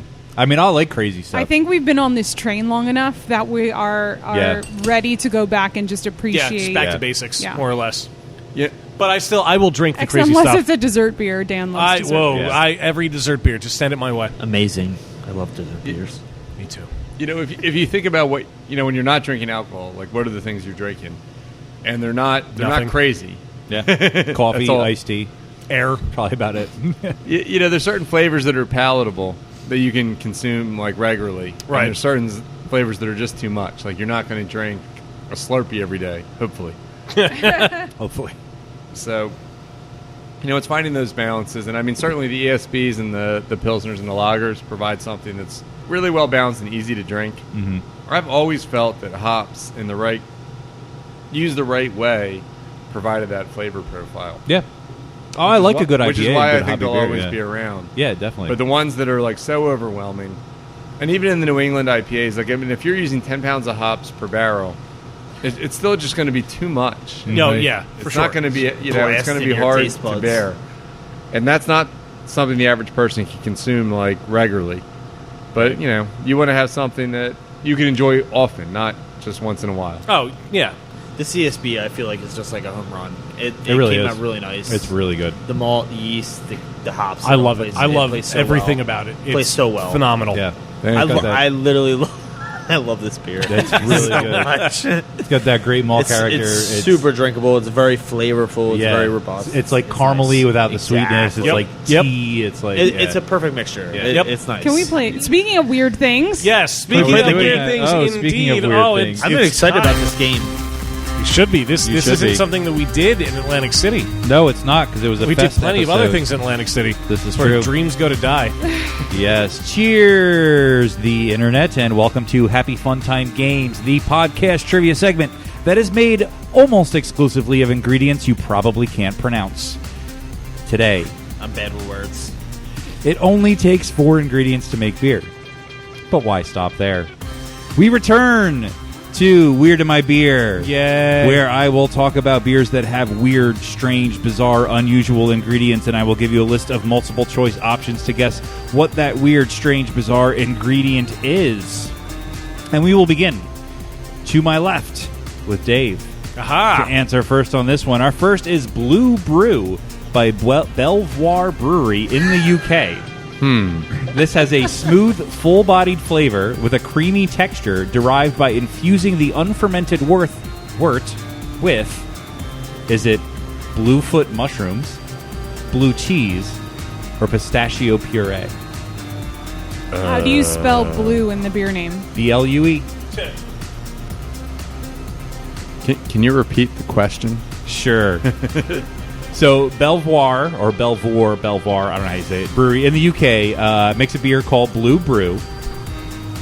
It is a full-bodied flavor with a creamy texture derived by infusing the unfermented wort with either bluefoot mushrooms, blue cheese, or pistachio puree. To be honest, it's kind of a crapshoot. Just pick one. Yeah. I'm just going to throw blue cheese out there. All right, throwing blue cheese I out can see there. in his mind, he's trying to figure out how the fuck this would even work. How the fuck would you get those things? None of those answers make sense. None of in my, those things- in my small brain. It should go in beer. That's kind of the point of the game. And they put it in the unfermented wort, Yep. not Yep. the finished beer. Nope. Christian, Yes, sir. bluefoot mushrooms, blue cheese, pistachio puree. I'm gonna go with cheese as well. All right, also going with cheese, Steph. I'm going to say the mushrooms. All right, Steph is saying the mushrooms, and finally Dan. I think we're going to go cheese. Blue cheese. Dan also going cheese. Cheese very popular and also correct. Hey, cheese stands alone. Yes, Belvoir uses the leftover Not whey. really. Sing. No, the cheese stands together. They use the leftover. They use the leftover whey from Blue Stilton cheese production from a local creamery. The whey is added to the unfermented wort, and the final beer is, disappointingly, not blue in color, but a chestnut hue. It reportedly does not taste of cheese, but has a unique creamy flavor. It'd be interesting on the ESB. Yes. Blue Brew. Dabu-dee, dabu-die. I don't think it sounds interesting. I'd rather just eat the cheese and have some beer. Moving on to our second beer of the game, and Christian is going to guess first on this one. This comes from Urban Growler Brewing in Minnesota. They brew a fall seasonal Imperial Cream Ale, which is smooth and strong with notes of caramel, a touch of sweetness, thanks to a particular seasonally appropriate ingredient. Is it candy corn, Butterfinger bars, or circus peanuts? Candy corn. Saying candy corn. Steph. Man, he was right out the gate with that. Yeah, he was pretty confident in that answer. I think I'm going to say A as well. All right, Steph also going with candy corn. What was it? Candy corn? I'm sorry. Butterfinger. Butterfinger. Or circus peanuts. Peanuts. I'm going to go Peanuts. Butterfinger. Dan saying Butterfingers, and finally Dave. When did they brew this beer? When did they brew this beer? You said it was a seasonally appropriate. Oh, it's fall. For fall. Yeah. Okay, yeah, candy corn. All right, also saying candy corn. Candy corn is, in fact, correct. It is candy corn. Urban Growler decided that the best use for Halloween's most divisive treat was to make a beer out of it.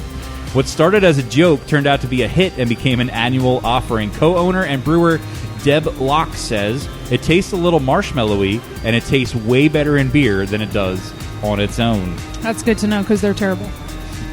Moving candy on. I hate candy corn. I'm sort of I love it. I hate 'em. You ever hear Lewis Black's rant on candy yep. corn? It's awesome. Yep. I'm fairly indifferent to candy corn. Take it or leave it, but I'd try it in a beer.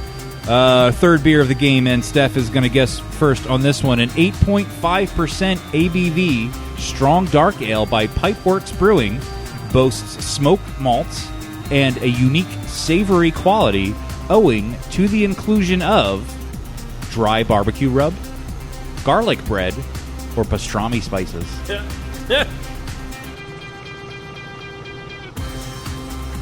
I'll say pastrami spices. That's hard to say. It is kind of hard. Pastrami spices. Dan. I think I will also say pastrami. All right, Spices. Dan going with pastrami as well. Dave. So we got an Imperial Belgian Dark Yep. Smoked malts. smoked malts, and it has a. What's unique about the flavor? Savory. Savory. I know where you're going. Barbecue rub, garlic bread, pastrami spices. I'm gonna go Pull the the trigger. barbecue spices.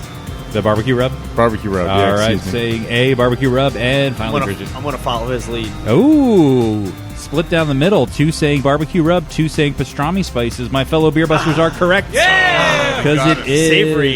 I thought pastrami spices. It is a tribute to the kosher deli classic. Pastrami on rye dark ale is brewed with the 11 herbs and spices. Hey! Because everything has 11 herbs and spices traditionally used in curing pastrami, and they are as follows: mustard seed, bay leaf, red pepper, coriander, ginger, allspice, clove, caraway seed, telecherry black peppercorn, cinnamon, and nutmeg.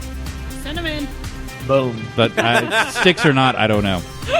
Definitely not sticks. Definitely not sticks. Moving on to our fourth and final beer of the game. Uh-oh. And Dan is going to guess first on this one. LA's Angel City Brewery ups the hipster level to 12 with their annual release of a Kolsch made with cilantro, lime juice, and avocado, kale, or activated charcoal. Oh my god. Fuck. When did they brew it? It began in 2012. That one I can tell you. Can we hear it one more time? Sure. It's a Kolsch from Angel City Brewery, and it is brewed with cilantro, lime juice, and either avocado, kale, or activated charcoal. I am going avocado because it's fucking Los Angeles. All right. Los Angeles avocado says Nan, Dave. Avocado. You could Also say saying- that for any of those three options. Yeah, that's true. Kind of the point. I'll follow suit. All right. Also saying A for avocado. Oh. Uh-oh. Good charcoal. I have a Good charcoal. conundrum. No, it's not no. charcoal because Wait, charcoal everybody. only became famous like a year ago. It's Everybody, definitely not charcoal. Everybody, hold on. Okay. We have a very unique situation. Yes, because I You're want to going- say kale, but I want to have a German sparkle party. We are going into the fourth Oh! question of the game, and we have it. We have a mega German sparkle party. Mega because German sparkle. I have no everyone- choice. Everyone is tied with 2 points right now going into this Let question. it be known, I think it's kale, but I'm saying A. Saying A to maintain the balance. We have a super mega ultra German man. sparkle party. I like German sparkle party. I like German sparkle party. There it is. Angels. German sparkle party. 3 You times. need- you need to Jesus put it on Christ, loop. all right, stop. Yas is the party. Avocado Ale is a light-bodied golden Kolsch-style ale brewed with fresh California avocados and avocado honey, giving it a refreshing and creamy finish. This annual release is accompanied by Angel City's Avocado Fest, an event that has grown in scope since its inception in 2012. Not a fan. Yes. Now, if only someone would make a hazy avocado IPA, the universe might just implode. Avocado.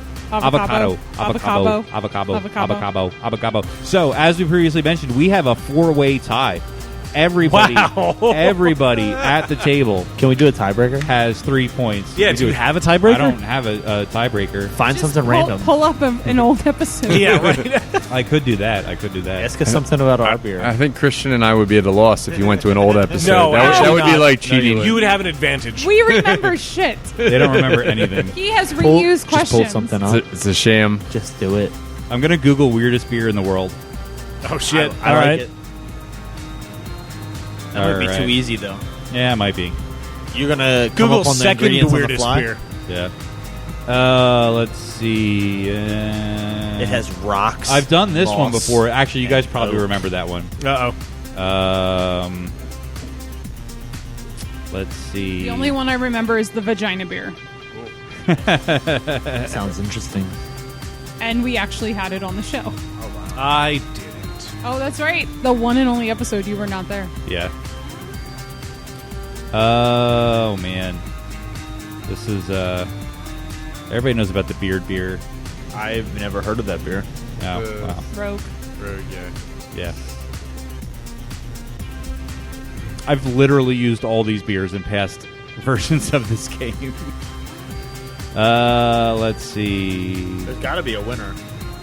Okay, so there's a beer. It's Japanese, and it's made with coffee that has passed through the digestive tract of a particular animal. Got it. Yeah, I got it. What is the animal? Bird. Cat. Monkey. Bat. Nobody's right. Wow. Nope. Keep going. Dog. Nope. I don't know many more animals than that. Giraffe. Everybody just keeps saying animals. The first one that says Sloth. it gets the point. Cow. Mouse. Nope. Pig. Nope. Mouse. Guinea pig. Rat. Guinea pig. No, I mean Not rat? Not mouse, Ferret? but Hamster. Mouse rat. no. Gerbil. Much larger. Kangaroo. No. Like Kawaku. Much larger. Kawaku. No. Wombat. Nope. T-Rex. Nope. Elephant. Smaller. Elephant. Damn, son. Dave gets the point. Yes. Elephant coffee poo beer made by fermenting coffee beans that have passed through the digestive system of Thai elephants. That sounds terrible. This beer takes the animals pooping out coffee beans trend. Remember Kopi Luwak, which I think somebody was saying cats. That's what you probably were thinking of. Yeah. Kopi Luwak to the next level. So there you go. They use Ugh. birds for peppers. Birds for peppers. There you They go. shit out pepper seeds. Nothing like eating shit. Birds. Ain't that the truth? So Dave's our official winner there after a long, drawn-out tiebreaker. This is, of course, the part of the podcast where we shout out to our most generous patrons on Patreon. We would like to thank, with dearest sincerity, the following individuals. The first one, a brand new patron as of today. Woo! Joseph V. Morano. Thank you very much for signing up to become a patron. And, of course, the following tried and true individuals. James Lamberg, Peanut butter belly with a J's ball bat. Eric Dixon, It's all about the nuts. Joe Mansell, Wait a fucking minute. Brad Diodato, Hi guys. Nate Falkman, Lawyered. Brian Mills, I'm teaching you a little type anus. Oak Brook Brewing Company. I got a tiny one. Oh, over God damn it. Wolfgang von Colt, pull that out. But Jen McDonald, Marilyn Engelman. Wait I played that one. Oh, playing the hits. Josh Price, One of those ones you would suck on. Ron McDonald, Gonna go back in time. and of course Victoria You Miles. can't really stick your whole thumb in there. Thank you to all our patrons on Patreon, whether you're Brian on this gets list two. or not. If you want to become part of this exclusive club, you can go to patreon.com/beerbusters. Yes, do that. As for now, that ever-growing tab, it's just looming. And now a word from our sponsors. Say, Yvonne, remember when I said I'd have to send away to NASA to calculate your bar tab? Oh, yeah. We all had a good laugh, Mo. The results came back today. You owe me $70 billion. Today's episode is brought to you in part by Vinyl Me Please. Vinyl Me Please is a Record of the Month club. In fact, it is the best damn record club. Every month, Vinyl Me Please features one album that is essential to the modern vinyl collection and sends it to thousands of members worldwide. Each record is pressed exclusively for Vinyl Me Please, with features you can't get anywhere else, things like bonus tracks, inserts, colored variants, and they all come packed with a 12x12 album-inspired art print and custom cocktail pairing recipe. Yeah. If you want to try Vinyl Me Please, you can go to joinvmp.com/beerbusters to sign up today. Again, that's go to joinvmp.com/beerbusters to join Vinyl Me Please today. This episode of Beer Busters is brought to you in part by Audible. Discover what millions already have. You don't just listen to an Audible book, you feel it. You can go over to audibletrial.com/beerbusters to sign up for your free 30-day membership. Plus, you get one book to get you started. After that, each month is $14.95. You get a credit a month for a book. Good for any book, regardless of price. It's ad-free, premium audio you listen to offline with no interruptions. It's your own library to build. You keep your books forever, even if you cancel. Exclusive member-only savings like 30% off additional audiobooks each month. There's easy exchanges. If you don't love a book, swap it for free anytime. Seriously. That is audibletrial.com/beerbusters for your 30-day trial. No. Your beers. No, your beers. Hey, Steph, what do you got? So we're going to talk about a beer that we're not going to drink. I'm sorry. So perfect. During this episode's Know Your Beer segment, we're going to talk about one of my favorite summertime beer styles, not the Pilsner, but the Goza. Hey! That could be a line for Rocky Horror. Not the Pilsner, but the Ghost. That's what came in my head. You know, the lines you shout at. Never mind. Okay. So this historical beer style has made quite the comeback. What do you like on your cornflakes? Come. This historical beer style has made quite the comeback in the past few years. A Goza, of course, is a highly carbonated, tart and fruity wheat ale with a restrained coriander and salt character and low bitterness. Very refreshing with bright flavors and high attenuation. Historical versions may have been more sour than modern examples due to spontaneous fermentations and may have been blended with syrups as done with Berliner Weisses or Kimmel, which is a liquor flavored with caraway, cumin, and fennel.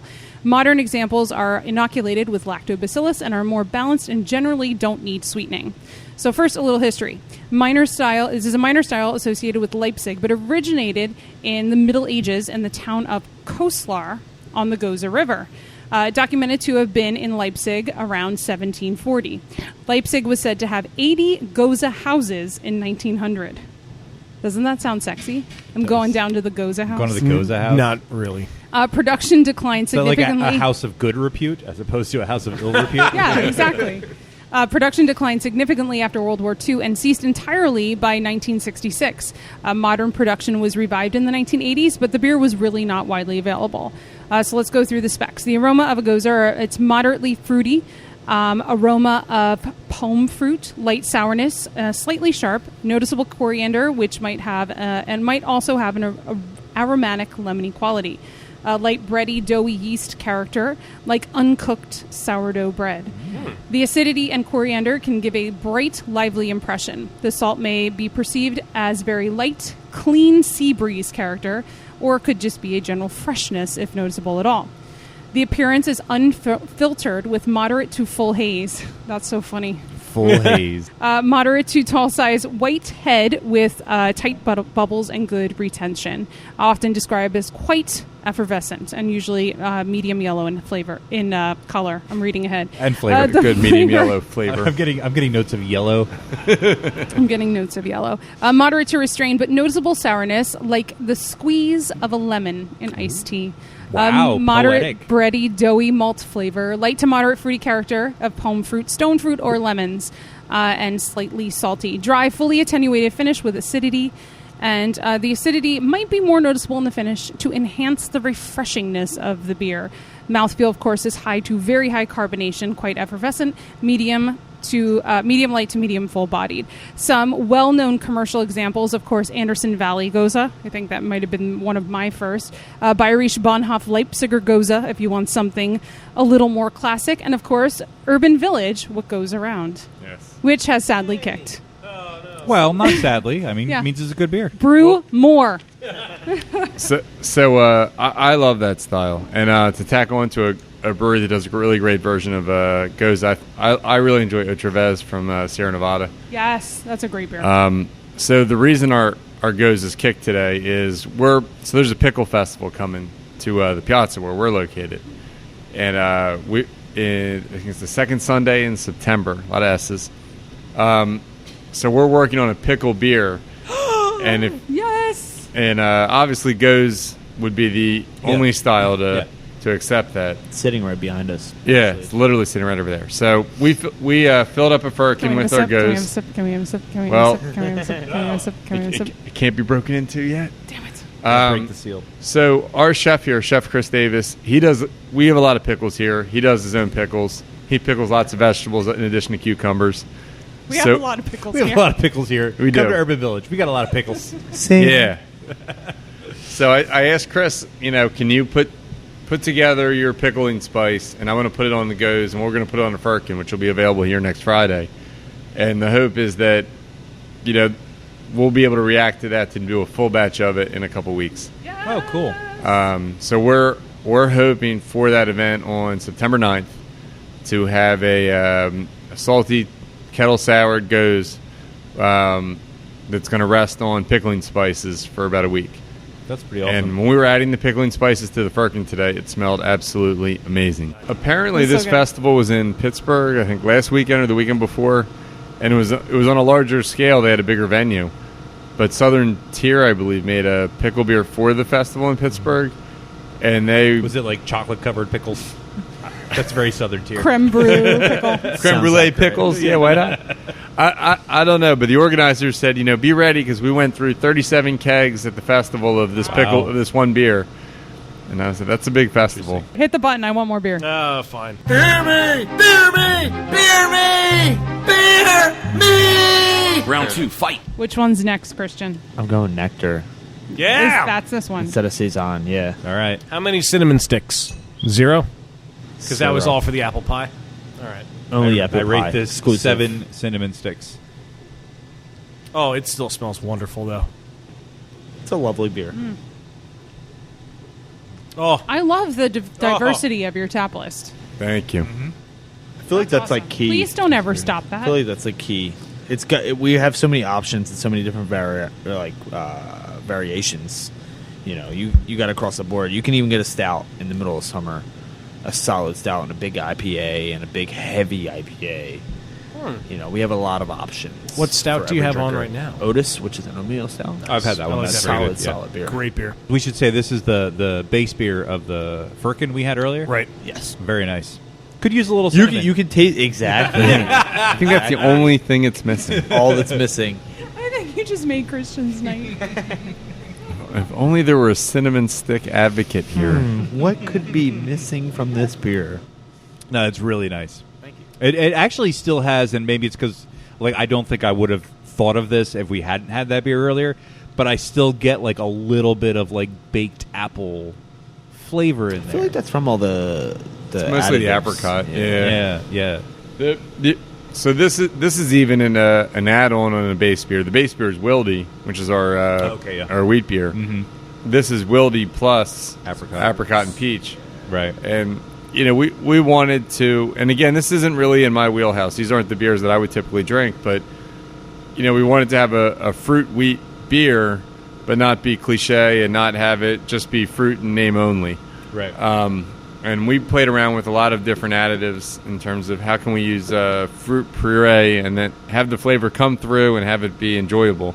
And we went through a lot of trial and error before we landed on nectar, which I think it tastes great. I think the apricot and the peach really come through to differentiate it from the base beer and Wildy, and you get that. It's not just listed as an ingredient. It's an actual flavor in the liquid. Yeah, and it's interesting because if I saw peach, I would expect peach to kind of be more dominant. I just feel like that would be a flavor that would sort of take over, but it doesn't. Like, it is very subtle. Isn't it apricot, not peach? I thought it was apricot and peach. It's both. Oh, it's both? Yeah. But there's there. way more apricot say. than peach. The peach is Oh, there, it's just but called apricot wheat. I didn't read further. Yeah. the Belgian yeast, I feel like, kind of twist them Yeah. together in Yeah, a way yeah. that it's Yeah. it's almost undepictable. If you really dig deep, you can kind of pull it out. And I would assume, I think like apricot's sort of a less bold flavor, so I would think you would have to add more of that for it to kind of come through. Surprisingly, in puree form, dealing with a lot of different like fruits and berries and what have you that we're contemplating adding to this, we thought the apricot came through best. Yeah.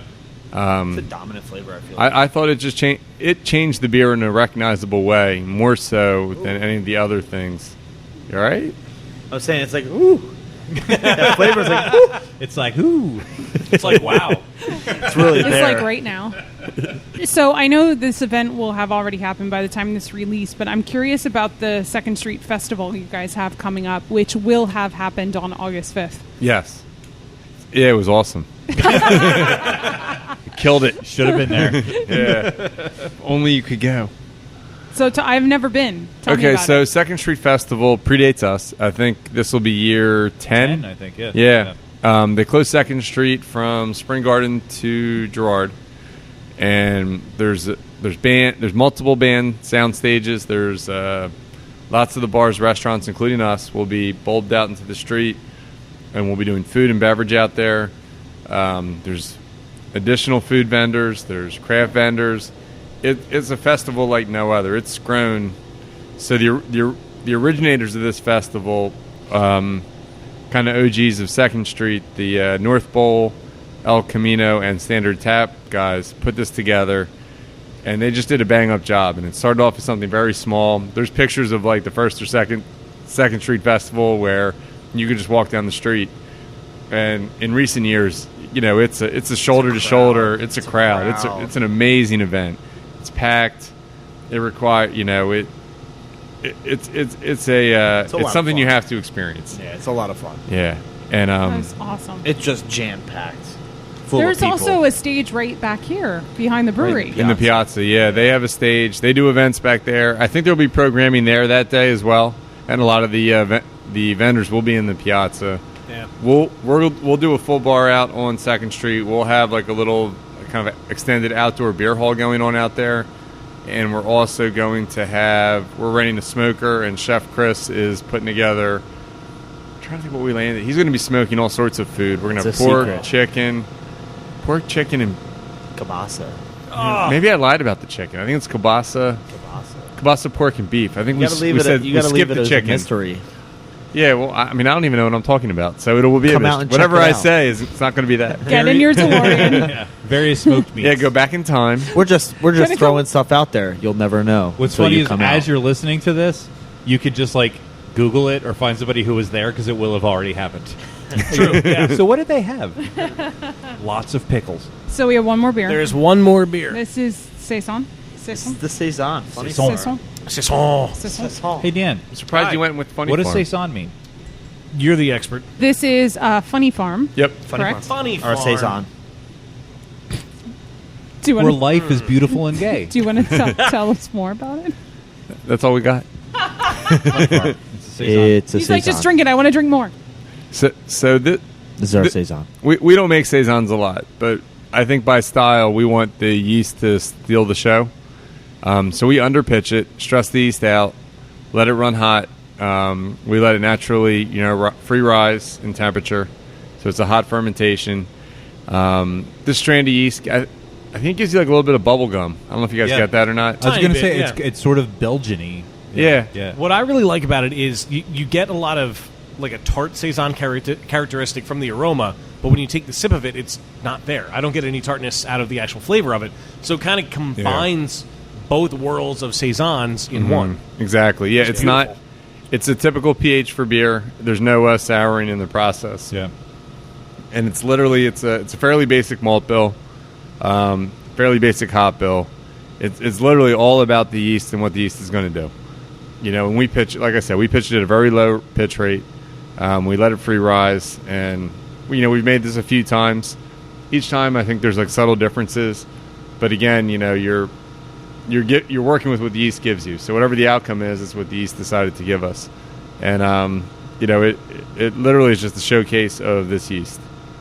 I feel like this would go well with some fruit. Like I feel like you could throw some fruit at this, Absolutely. and it would be. It's very sweet. We did a lemon rosemary addition to this that came out really nice. That'd be nice. So yeah, good. I actually think that would be really good Raspberries. because like I'm huge. I really like saisons.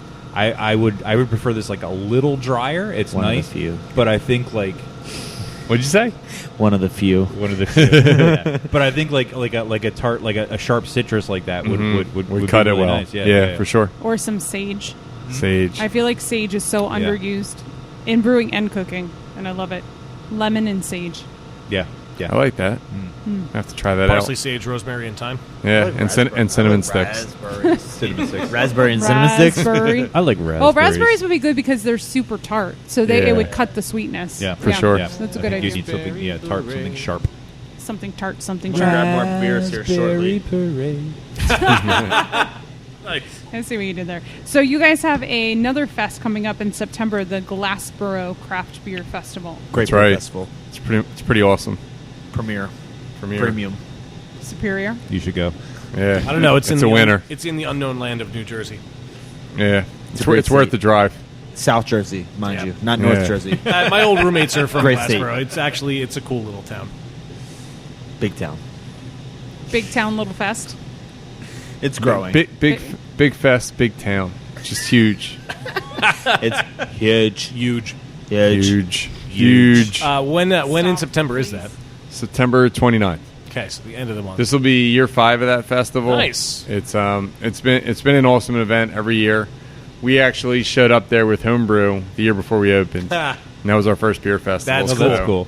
I just want to say for a moment, I'm really impressed at you remembering dates. Usually when we record with people, I'm like, oh, when is that? And they pick up their phone and are like, hold on, I'm not sure. Give me a minute.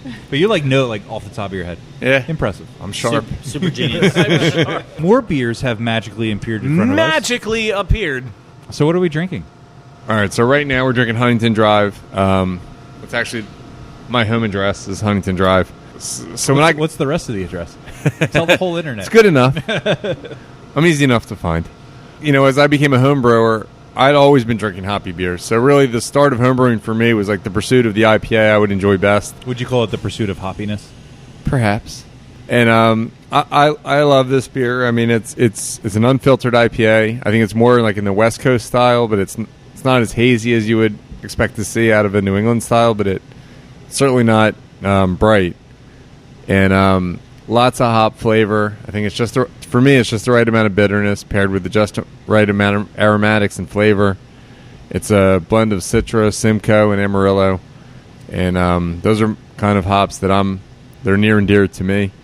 And this is kind of my go-to beer. I'm almost always in the mood for this beer.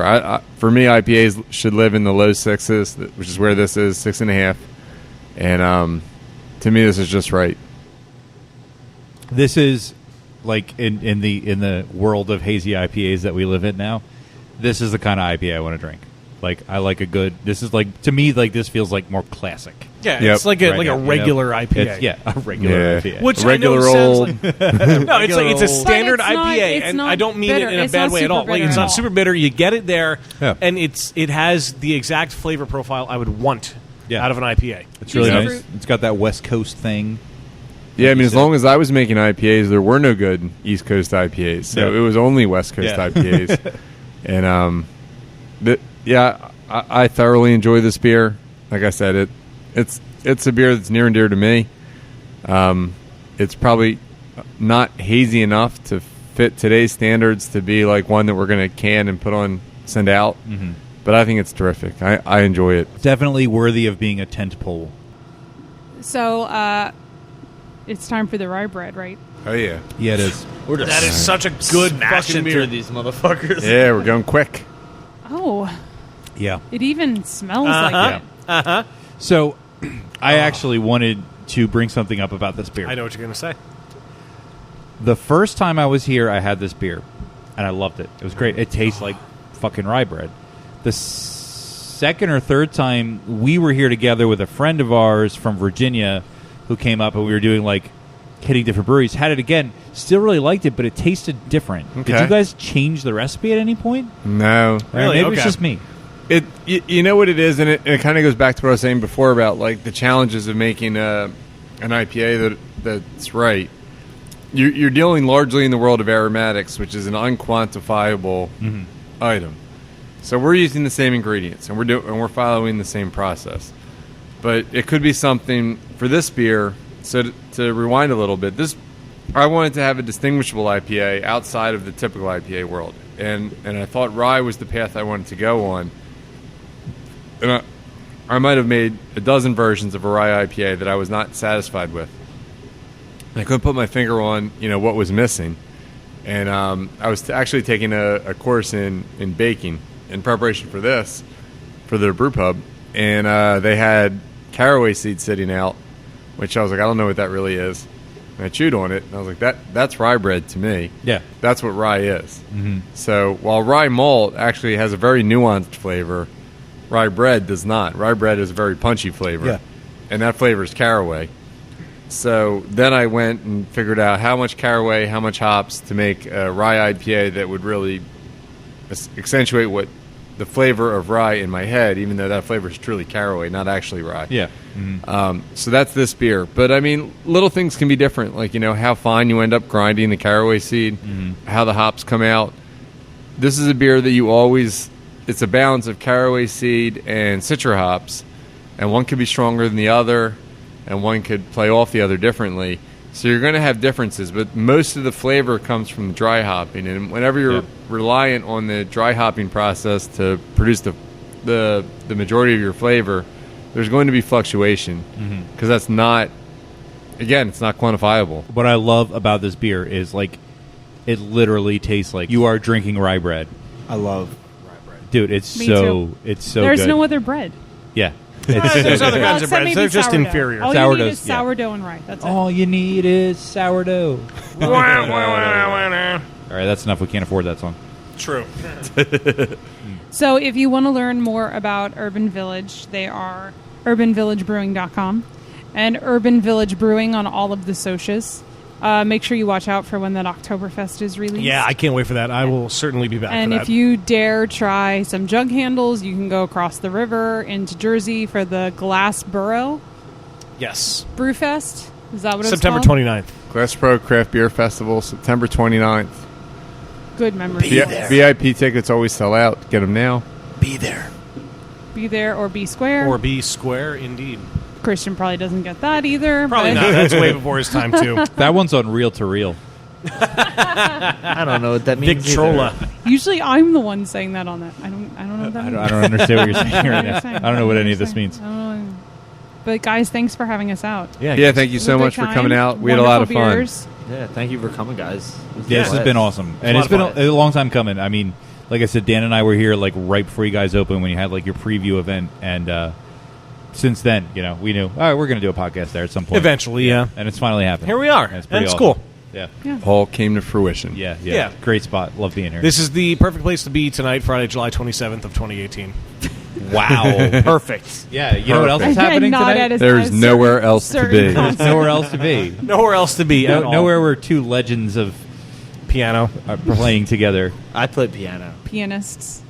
No. But in all seriousness, In all we had seriousness. a really great time. Yeah, This it was awesome. incredible. Are you Everything's going to great. play a song, Christian? Yes. Sing us a song. Sing us If I a had song. my keyboard. Are you the piano man? Son, can you play me a melody? Do you know memory? that song? Is that before? That's before my time, but I know it. What song? I'm not really sure how it goes, but it's sad. This and is all flying right over his sweet. head. And I knew it complete. I knew it complete when I wore a younger man's clothes. What song is this? Da da da diddy da. Da, Da-da. da. Da-da, da-da, How many da-da. notes can we do before we Let's say remember. Da-da. I haven't hit 25 yet. God damn it. I'm a young man. And I'm very fortunate. Well, the hood at? Okay, Where the hood DMX. at? Well, for people who may or may not like people who are 24 going on 25, For anyone over the age of 21, definitely find Beer Busters online at Beer Busters on the tweets and the Instagrams. Facebook, you can go to Beer Busters Podcast and beerbusterspodcast.com, of course. And don't forget Patreon. Patreon.com/BeerBusters. Do that. Send us a text. Leave us a voicemail, 805-991-BEER, which is 805-991-2337. Our voicemail inbox message might be my tears in the near future. But it's been a lot of fun here. One last-minute question. What's your policy on U-Haul trucks? They are welcome. All right. We good. love them Nice. in our bar. Just park right by the bar. All right. What about, can I park in the bar? Pull it right up. Exactly. Fred Flintstone Yeah. style. As long as you go the right way. Yes, you have to go the right way, not the wrong way. But we like drink it. some wrong way if you see We it. like it backwards. Exactly. Well, seriously, guys, thank you so much for having us out here. It's been a lot of fun. Thank you. Yeah, we had a blast. Thanks for coming out. All right. Well, this unfortunately brings us to the end of another episode of Beer Busters. If you find yourself in Northern Liberties, you need to find yourself at Urban Village. There's no ifs, ands, or buts about that. It's just an incredible place. I know I will have at least part of, if not an entire pizza before I leave here because it's fucking phenomenal. That's how I live my life. Is there a pizza with cinnamon sticks on it? Ooh, there should be. You could do a dessert pizza with cinnamon. There might be. Oh, my God. That's awesome. Well, I am Dan Baker, and I've been joined by my co-host and brewologist, Steph Hefner. and, of course, the demented and fermented Wayne Baker. No squids were harmed in the making of this episode, but my soul was, but we'll see you next time. We've got lots of pickles.